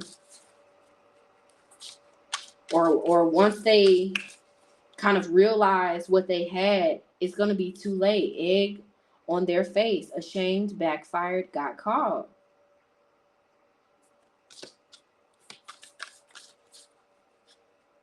Yeah. Once you try to move on, I see this karmic counterpart showing a certain level of interest after a significant no contact between the two of you, but they're still in user energy. I feel like for some of you, they'll be coming back because they're unlucky in love elsewhere, because they're single and they don't like to be alone. But I feel like you're going to pick up on this, that the fact that they're trying to reconcile with you, but they're still quite possibly this, and just trying to give you the same old whack wand, if you know what I'm talking about. See, because with this whack wand, this can talk about somebody who thinks that they're all that, but they're really not, on top of the literal meaning that this is for as well. Requited. Yeah, this karmic counterpart who once unrequited your love is going to be trying to requite your love once you move on. But once they see that they still have your attention and you still love them, they're going to be doing little petty things to make you jealous. They're going to be doing their same old 1-2.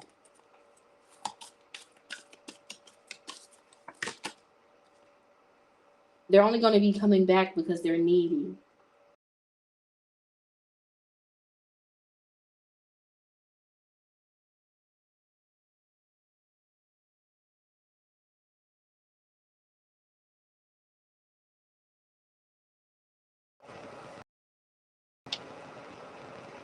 Confirmation. Sorry, somebody called. But yeah, so I see this person maybe blowing up your phone in this bugaboo type of way. And yeah, they may be single at that time and really serious. Okay, that's what you're saying. So this person, this karmic counterpart that maybe didn't want to commit to you, is going to want to commit to you at a significant time once you move on. And I do feel like they genuinely are going to want a relationship with you. But it's not going to be a relationship that is balanced or equally yoked. So be open to a better love offer elsewhere, as opposed to this old love offer that you kind of know what to expect. And it has something to do with y'all not really being compatible. What should pile number 2 expect once they move on or start the process of moving on from their karmic counterpart? Soulmate, twin flame, soul contract, soul connection, past lives, a twin flame union. For some of you, if you truly let this person go, I see you attracting a twin flame union that's full of passion, insane chemistry. It says sparks and having fun, equal interest, burning desire. I see you breaking out of a situationship cycle in love. I see you realizing that maybe you did have a strong soulmate type of connection with this karmic counterpart, but that they weren't the one. And you'll know that because you're going to meet someone else that you have a strong inkling is the one, who doesn't put you in anxious, worried, stressed energy, who doesn't keep you guessing, chasing, and competing. One more. What should pile number 2 expect once they move on from their karmic counterpart? Mask, hidden motive, concealed, disguised, lying. Again, I see this karmic counterpart wanting to work it out, but there being certain red flags that it's going to be hard to ignore with this mask. And I see you making the right decision to explore greener grass, to not settle for being this person's side piece or other option, plan B energy. I see someone who didn't choose you, see you being chosen by someone else, and seeing the success in love that seeing you have success in love on social media, even for some of you. Like someone who tried to keep you hidden, seeing your love life thriving. It's something to it online, on social media, with this picture, social media energy.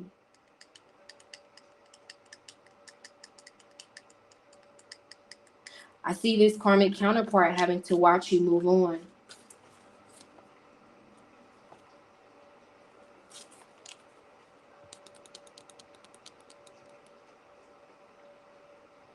And losing access to you.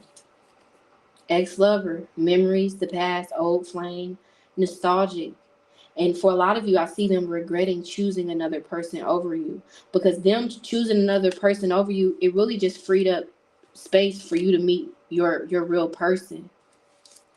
This person tried to have their cake and eat it too, but divine intervention took place to use that negative situation for your highest good, which looks like a twin flame union for a lot of you. Okay. All right. So, Spirit, what is the final message that you have for pile number 2 as it relates to this new connection that they have coming in if they move on from their karmic counterpart? And I mean, this karmic counterpart does love you, but they're never really going to be able to love you in the way that you deserve. And that's not on you. Don't let your love for someone make you settle. Final message about this new love connection. It says healing connection. Your romance will transform your life. Here we are with transformation and you are enough. Remember, I picked up on that words of affirmation, love language. Do your research on that and you'll understand like how this person's going to treat you, this new person. But with this healing connection, be open to the new love story that can manifest quite possibly with your true twin flame. It says, you know this soul that mirrors your own. Twin flame recognition. Let go of the past. Clear energy to allow more love in your life. Okay. Thank you, pal number 2. I hope you enjoyed this reading. Be sure to give it a thumbs up if you did. That way other people can see the message or get the message rather. And you can use code SPIRIT for a special discount off of your first or next session with me. Lord, I can't speak. The link to Saintuality.com is in the description. And check out the song that will be linked in the comment section, okay? Pal number 2, think of any question on your mind, and in a second, I'll let you know yes or no. All right. Is the answer to Pal 2's question yes or no? We've got the unseen. This is a yes. This is a trust your intuition, high priestess energy. Yes. All right, Pal 2, watch the mystery message if you feel called to it, because there might be some information over there that you need. Bye, y'all.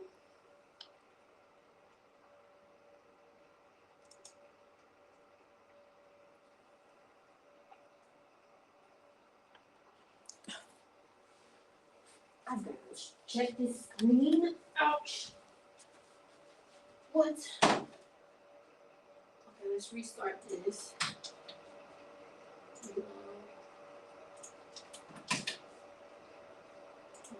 why.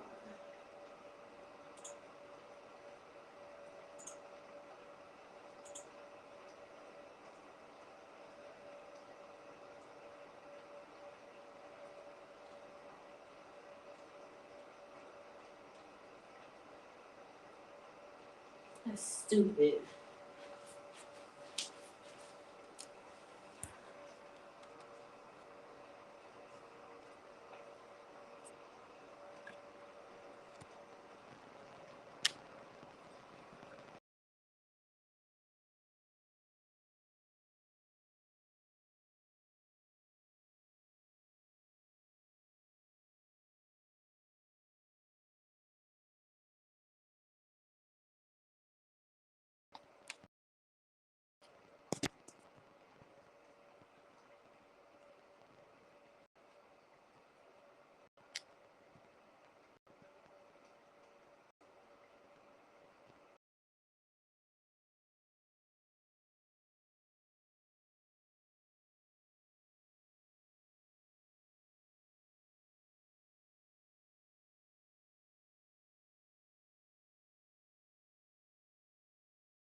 With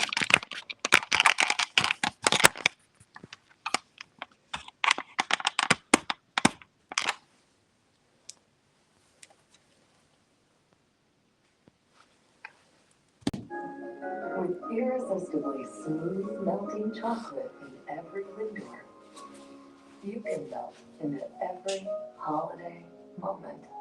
This year, bring out Lindor from the Lindt Master Chocolatier. Testing. Testing.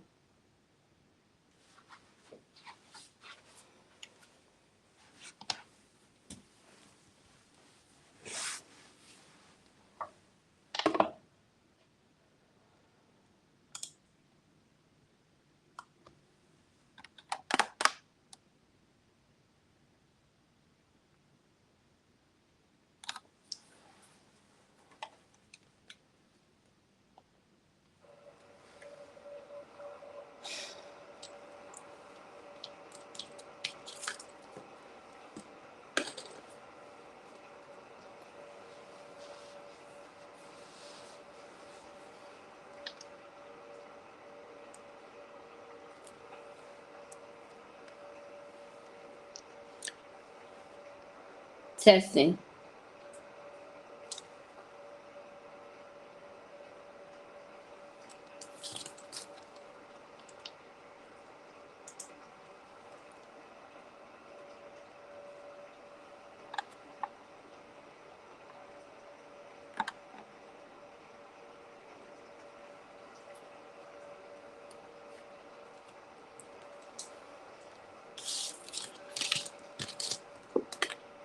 Yeah.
Testing. Testing.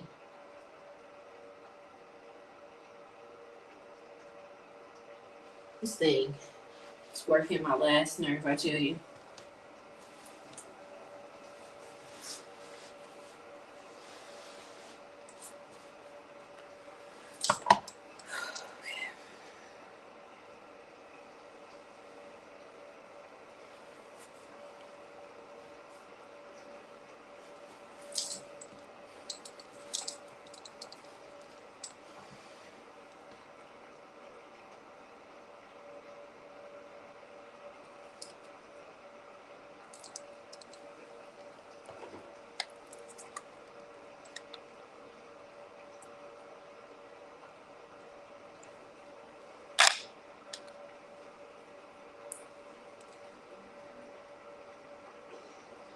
Testing.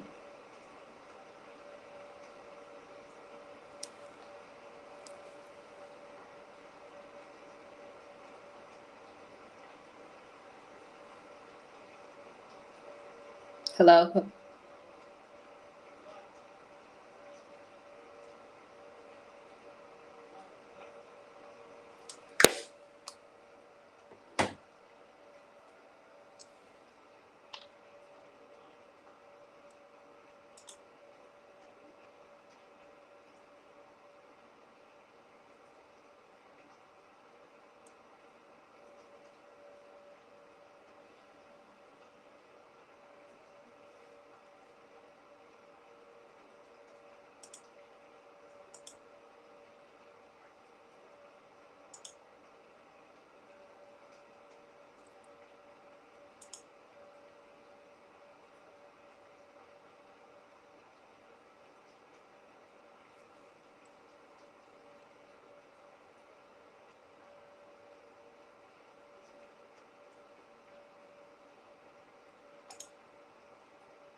Testing, testing.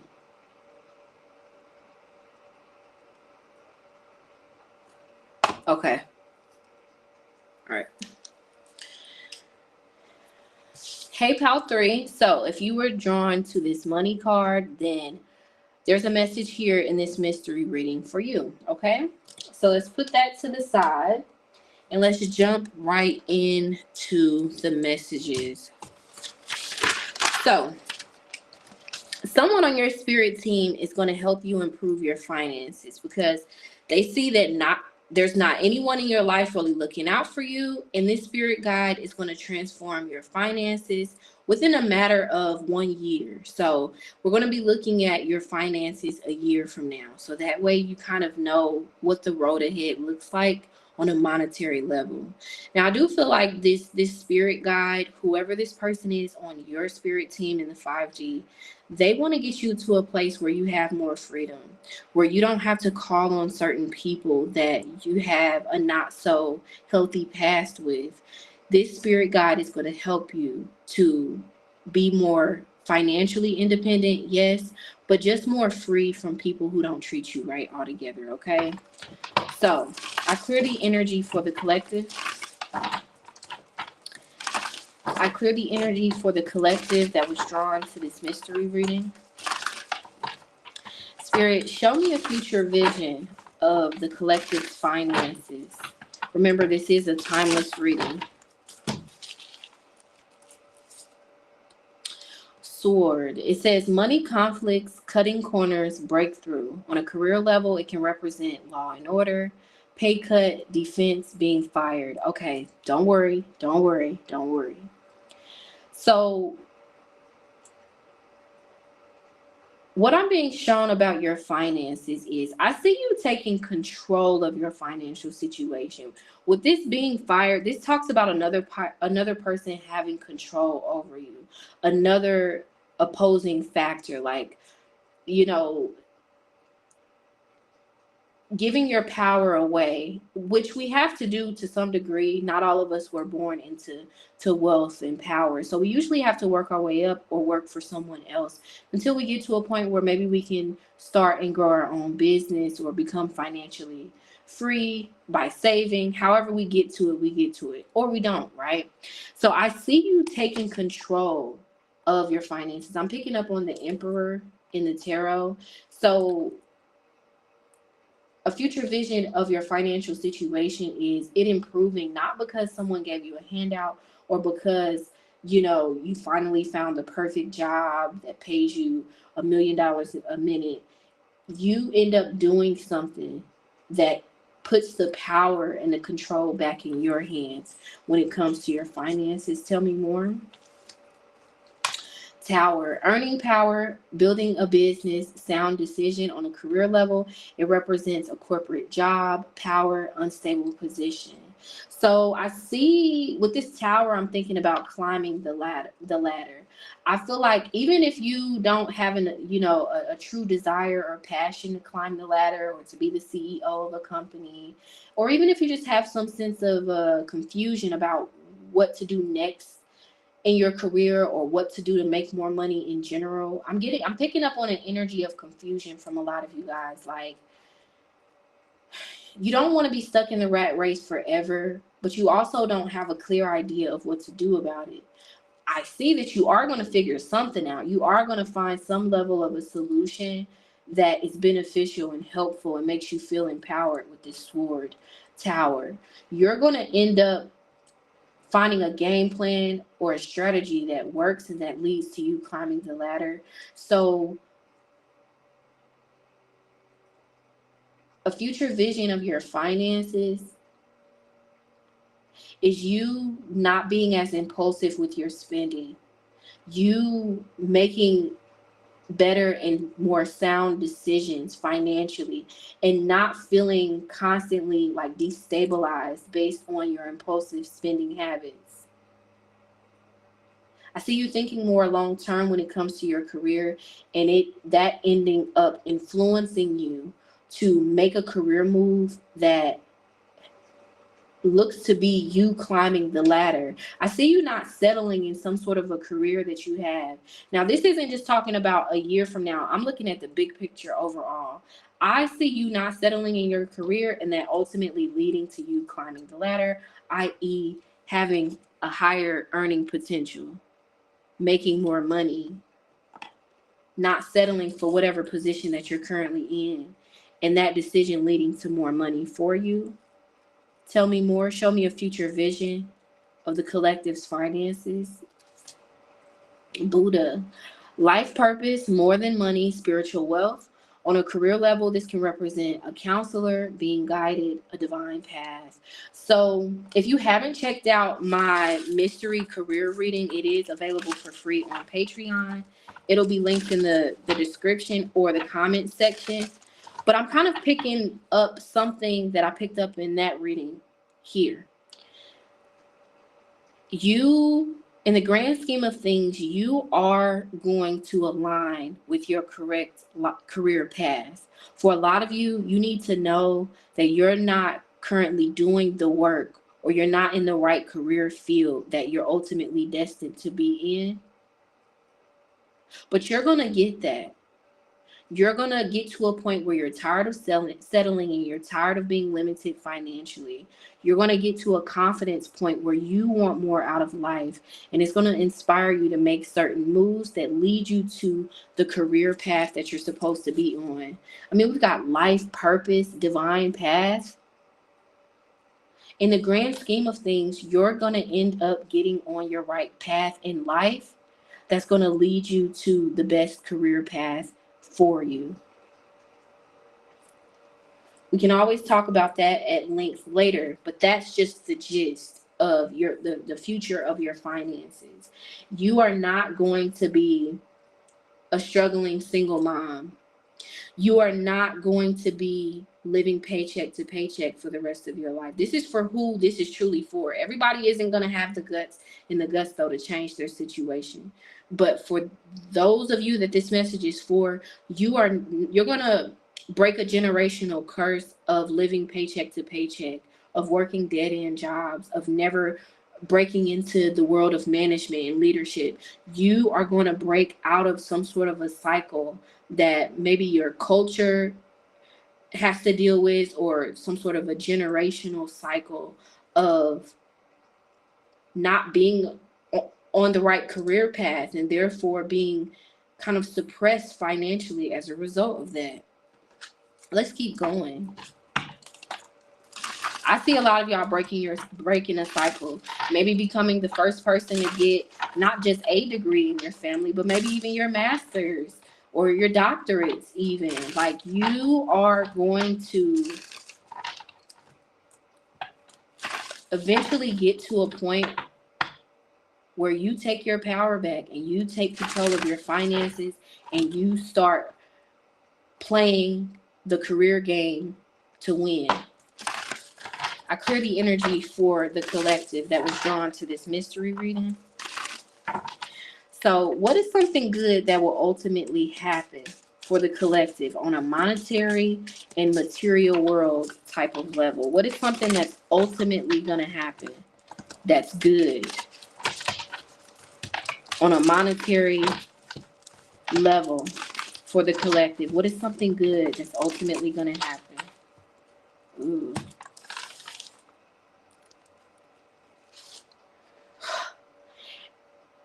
Okay, and the reason why my breath kind of just got taken away a little bit is because this card, my eye was kind of like looking at something over here, but this card was screaming. Something good that will ultimately happen is you are gonna be a success story. I don't care if if your mother had you young, like my mom had me. My mom had me when she was a teenager, and we struggled a lot. As a result of that, on top of that, she didn't have any family. She's not even from the city that I was born and raised in. So, and I'm sharing that with you guys because your past may not be pretty, but your future is bright. And it's filled with a lot more success than you may currently fathom. Success is something good that's going to happen. I feel the need to pull another one. healing energy. For me to pick up on a desire to share a little bit about myself and my mom, I feel like for some of you, you're gonna do so well, reach a certain level of success to where your mother won't have to work. You may even be able to buy your parents a home, or buy a big enough home for your parent to live with you. There's some sort of a generational wealth type of energy here with this healing energy. Blessed day.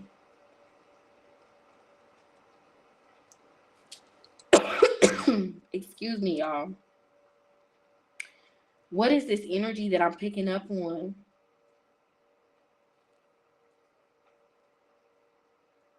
I see you not having to work a traditional 9 to 5. Like whatever success you cultivate for yourself, it's right up your alley. It's right up your avenue.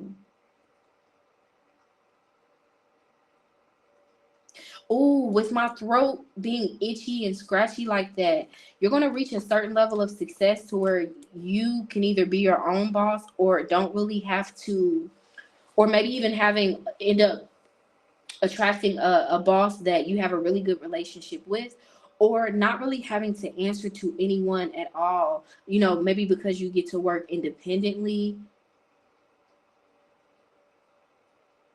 Wow. Something good that's going to end up happening is the success that you end up achieving is not only going to change your life, but the lives of other people around you. You're going to be able to change certain family members' lives, whether it's your children, your parents, or both.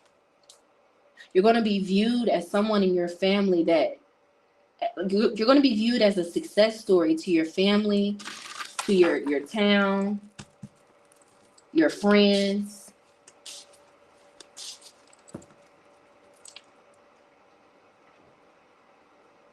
You're going to go from living in the hood to the suburbs for some of you. I'm picking up on it. Let's keep going. I clear the energy for the collective. Oh. Whoa, whoa, whoa, whoa. What is this? Limitations, fear and doubt limit freedom of action. Let go of worries. Y'all see how it just wanted to get my attention. This is what Spirit wants you to know about the current state of your finances and where you are within your career as well. That certain limitations that you may feel you're up against, or that you experience, are only short term. In the grand scheme of things, you're going to be much more successful than you realize. Authority.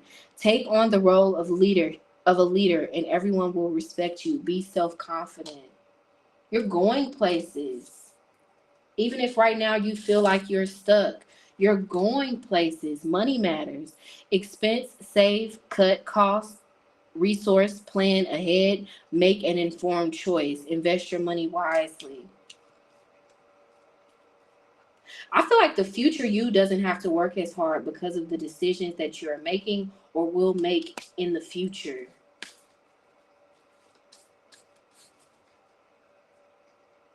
You're going to be at the top of the food chain with this authority. Let me do a fresh shuffle. I clear the energy for the collective. So, what will the collective's money be like a year from now? Remember, this is a timeless reading. What will the collective's money experience be a year from now?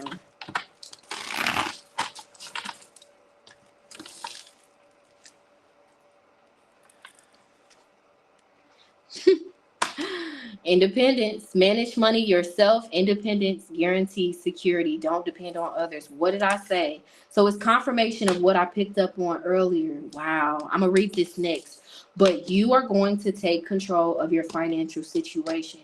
And it's not in this little way. It's in a very prominent way, to where you feel, oh, didn't I say that? Thank you, Spirit.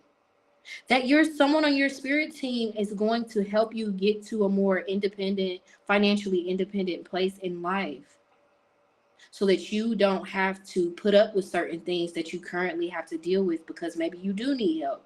Maybe you do need to, $20 every once in a while. So you need to stay connected to people who may not treat you the best. But anyway, with this independence, power, it says you have the power to take control of your life, career, and finances. Focus on your needs. I see you having your ish together. I see you, you won't even worry about if you get pulled over and get a ticket. That's going to be nothing. A certain opportunity is going to present itself over the next year that ends up being a game changer, that puts you in a position where you don't have to, not only will you not be in survival mode, you won't have to, how can I say it? Whenever a challenge presents itself, you won't feel like your world is falling apart, or, you won't be worried if Amazon takes, the $29.99 out of your account randomly for something that you forgot that you purchased. Like, you're not going to be you're going to be financially stable a year from now. And I'm talking about real financial stability, to the point where you don't worry when maybe your tire goes flat, or whenever the oil change light comes on. It's like, that's the vibe that I'm getting. A year from now, you are going to have extra money to deal with life's curveballs. You're not going to have to call and borrow money from people like that a year from now. You're not even going to have to take out personal loans, or maybe even work that second job, or whatever you are doing in excess to bring in extra money to make ends meet. Whatever you're doing in excess will genuinely be like free money, fun money, spend it on you money.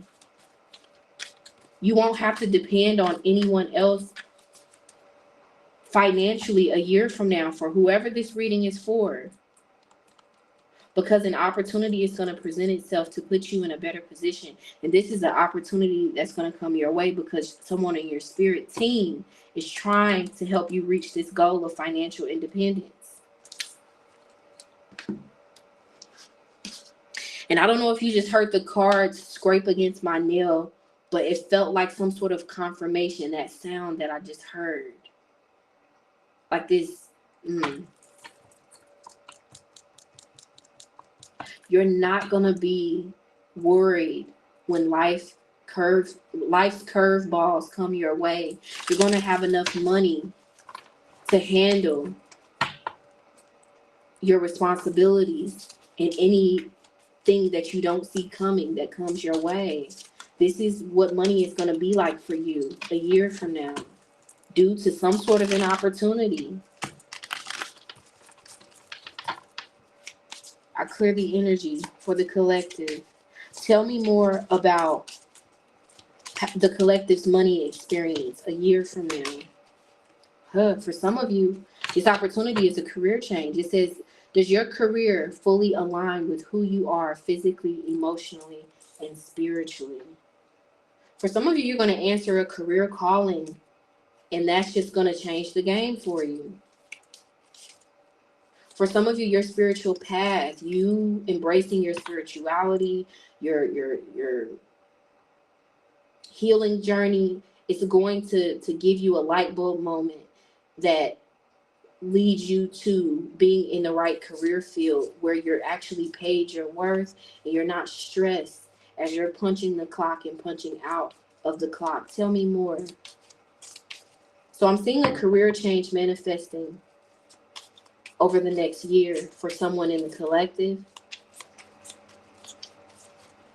Like you going to a completely different career field, or just dipping your toe into another career field as you're still working in another career field. Take what resonates. Tell me more about the collective's money experience a year from now. Diplomat. With your uncanny ability to form connections in human relationships, you serve as a bridge between worlds. See, this diplomat energy is giving like King of Swords, Queen of Swords. You're going to put some action behind an idea or a goal that you have in mind. And you're going to, it's going to gain traction and momentum. It's going to work.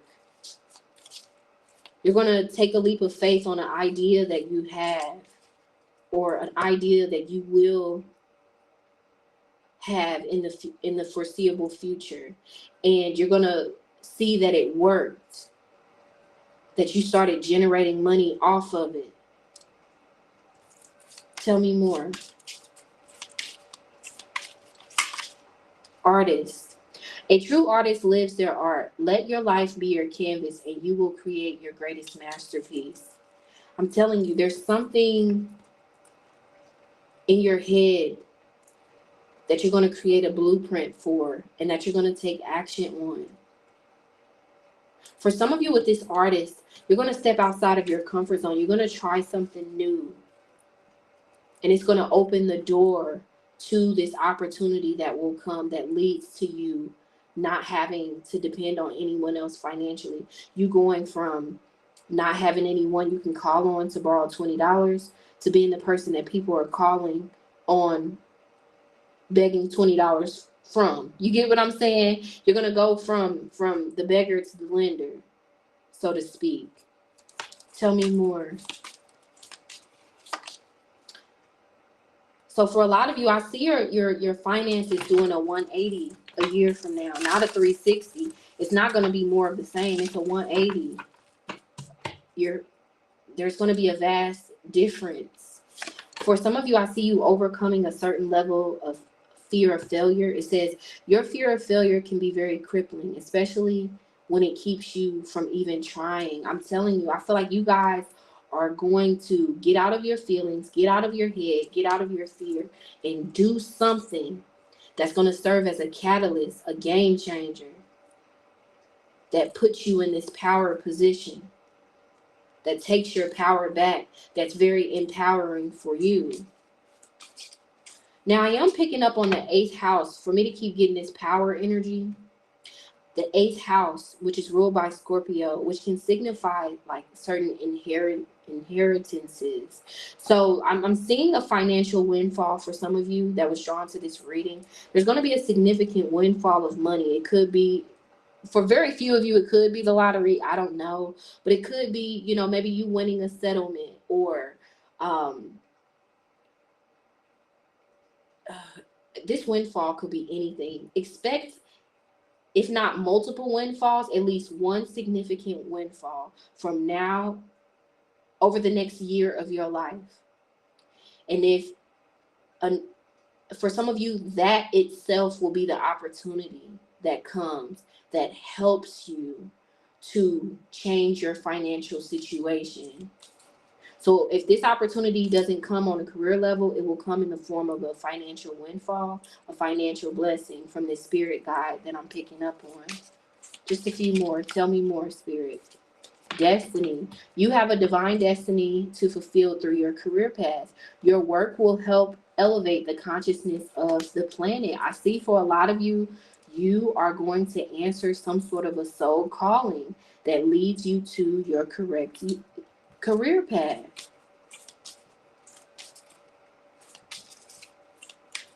That's going to be all that you need.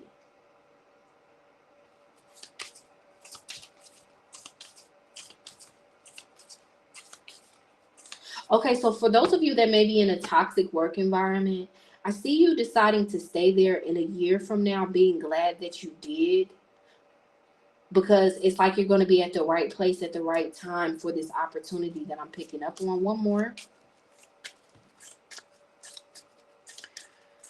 more, spirit.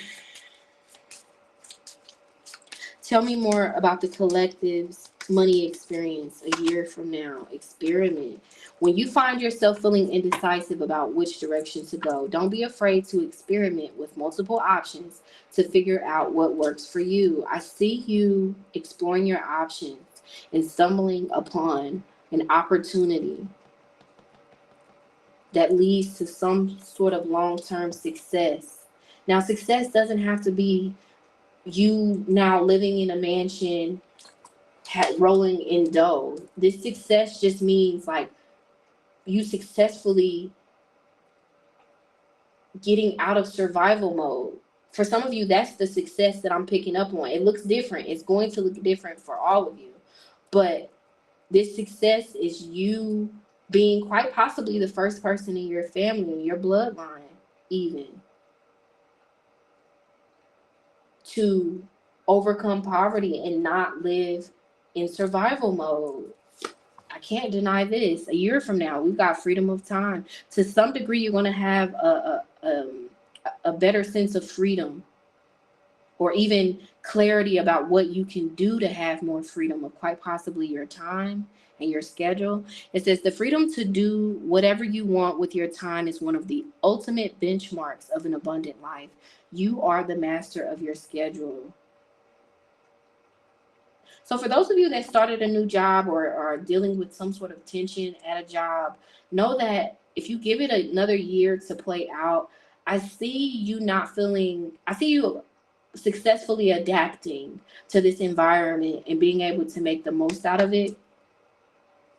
Take what resonates on that. But ultimately, a year from now, I see you making certain moves that, if not anything, lead you to a career path that's going to give you more freedom and flexibility than you currently have.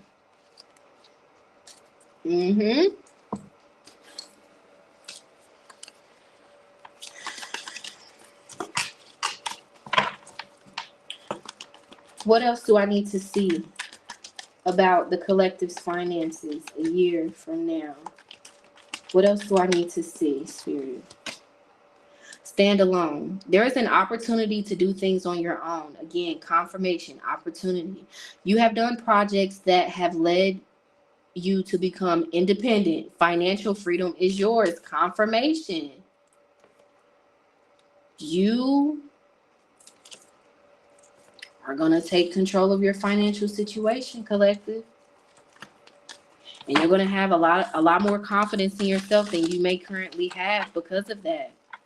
Because of the moves you'll be guided to make, the actions you'll be guided to take. You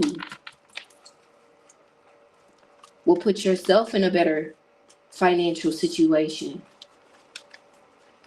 And it has a lot to do with some sort of an idea that you're sitting on. I'm looking at her sitting, and then we've got stand alone.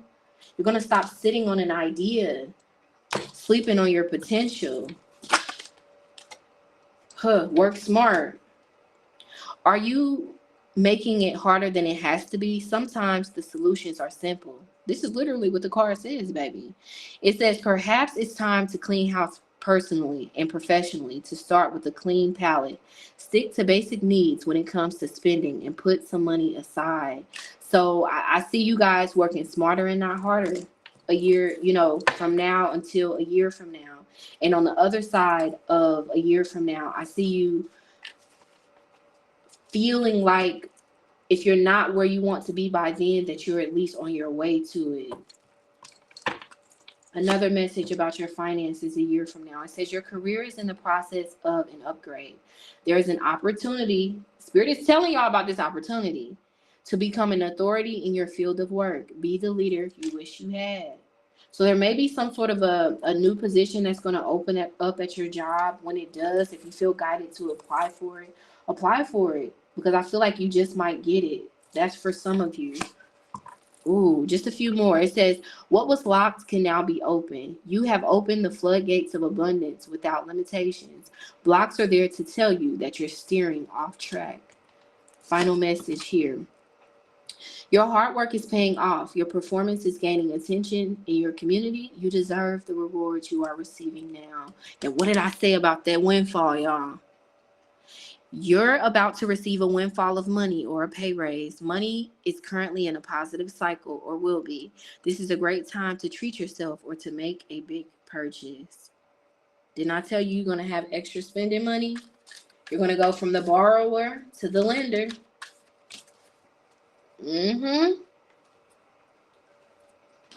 Yes. So before we close this out, I call on the energy of the collective spirit guides that wanted them to know this message. I call on the energy of the collective spirit guide.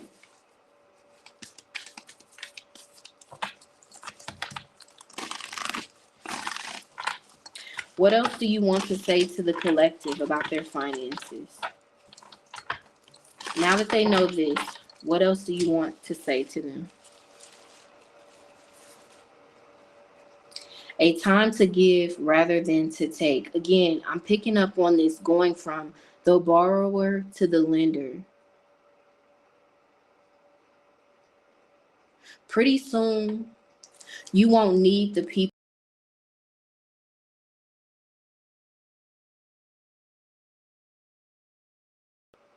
The energy is getting out of you. Your career is about to take off. You may not even see yourself as a boss babe, a career girly, but you're going to do really well in a particular career field, and it's going to lead to a long-term success and longevity in your career. Like you're going to become someone who people view as having a really good job, who's been at your job for years, who has a stable job, who doesn't bounce from job to job, maybe even after a history of that being the case for you. The answers you need are coming. This is what your spirit guide wants you to know. If you got confusion about how to make more money, about what's next in your career, what's your career path, the answers you need are coming.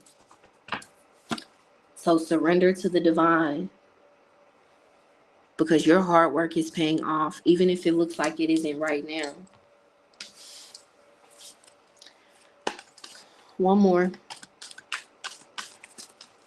What does the collective spirit guide want them to know about their finances on the road ahead? Angel number 1111 may be significant for someone. You may want to look it up. It says, you're in for a lucky break. It may come as happy news, experience, new opportunities, confirmation again, or an exciting acquaintance. You will find yourself in the right place at the right time. It is not a coincidence, but a gift from fate. Thank you, Pal 3. I hope you enjoyed this mystery reading. Be sure to give it a thumbs up if you haven't already, just because it helps the channel grow, okay? And if you want to book a session with me, you can use code SPIRIT for a special discount off of your first or next session. Bye, y'all.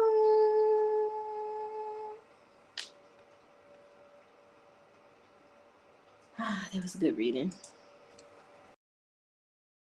My style of reading, and you want to book your first or next session with me, head on over to Saintuality.com. Don't worry, babe, if you don't know what to ask right now, we've got 100+ readings on the site to choose from. Plus, you can ask an additional question during your session for more clarity. You can book a session via phone, video, or just a simple email. Whatever works best for you, your life, and your schedule. Now, it's obvious that you like a chill vibe and accuracy when you're watching tarot here on YouTube. So, if you're not part of the clique, hit that subscribe button for me. That way you'll be notified when I drop new content. And until we connect again, babe, I'm sending you lots of light, peace, love, and a high vibration as you go.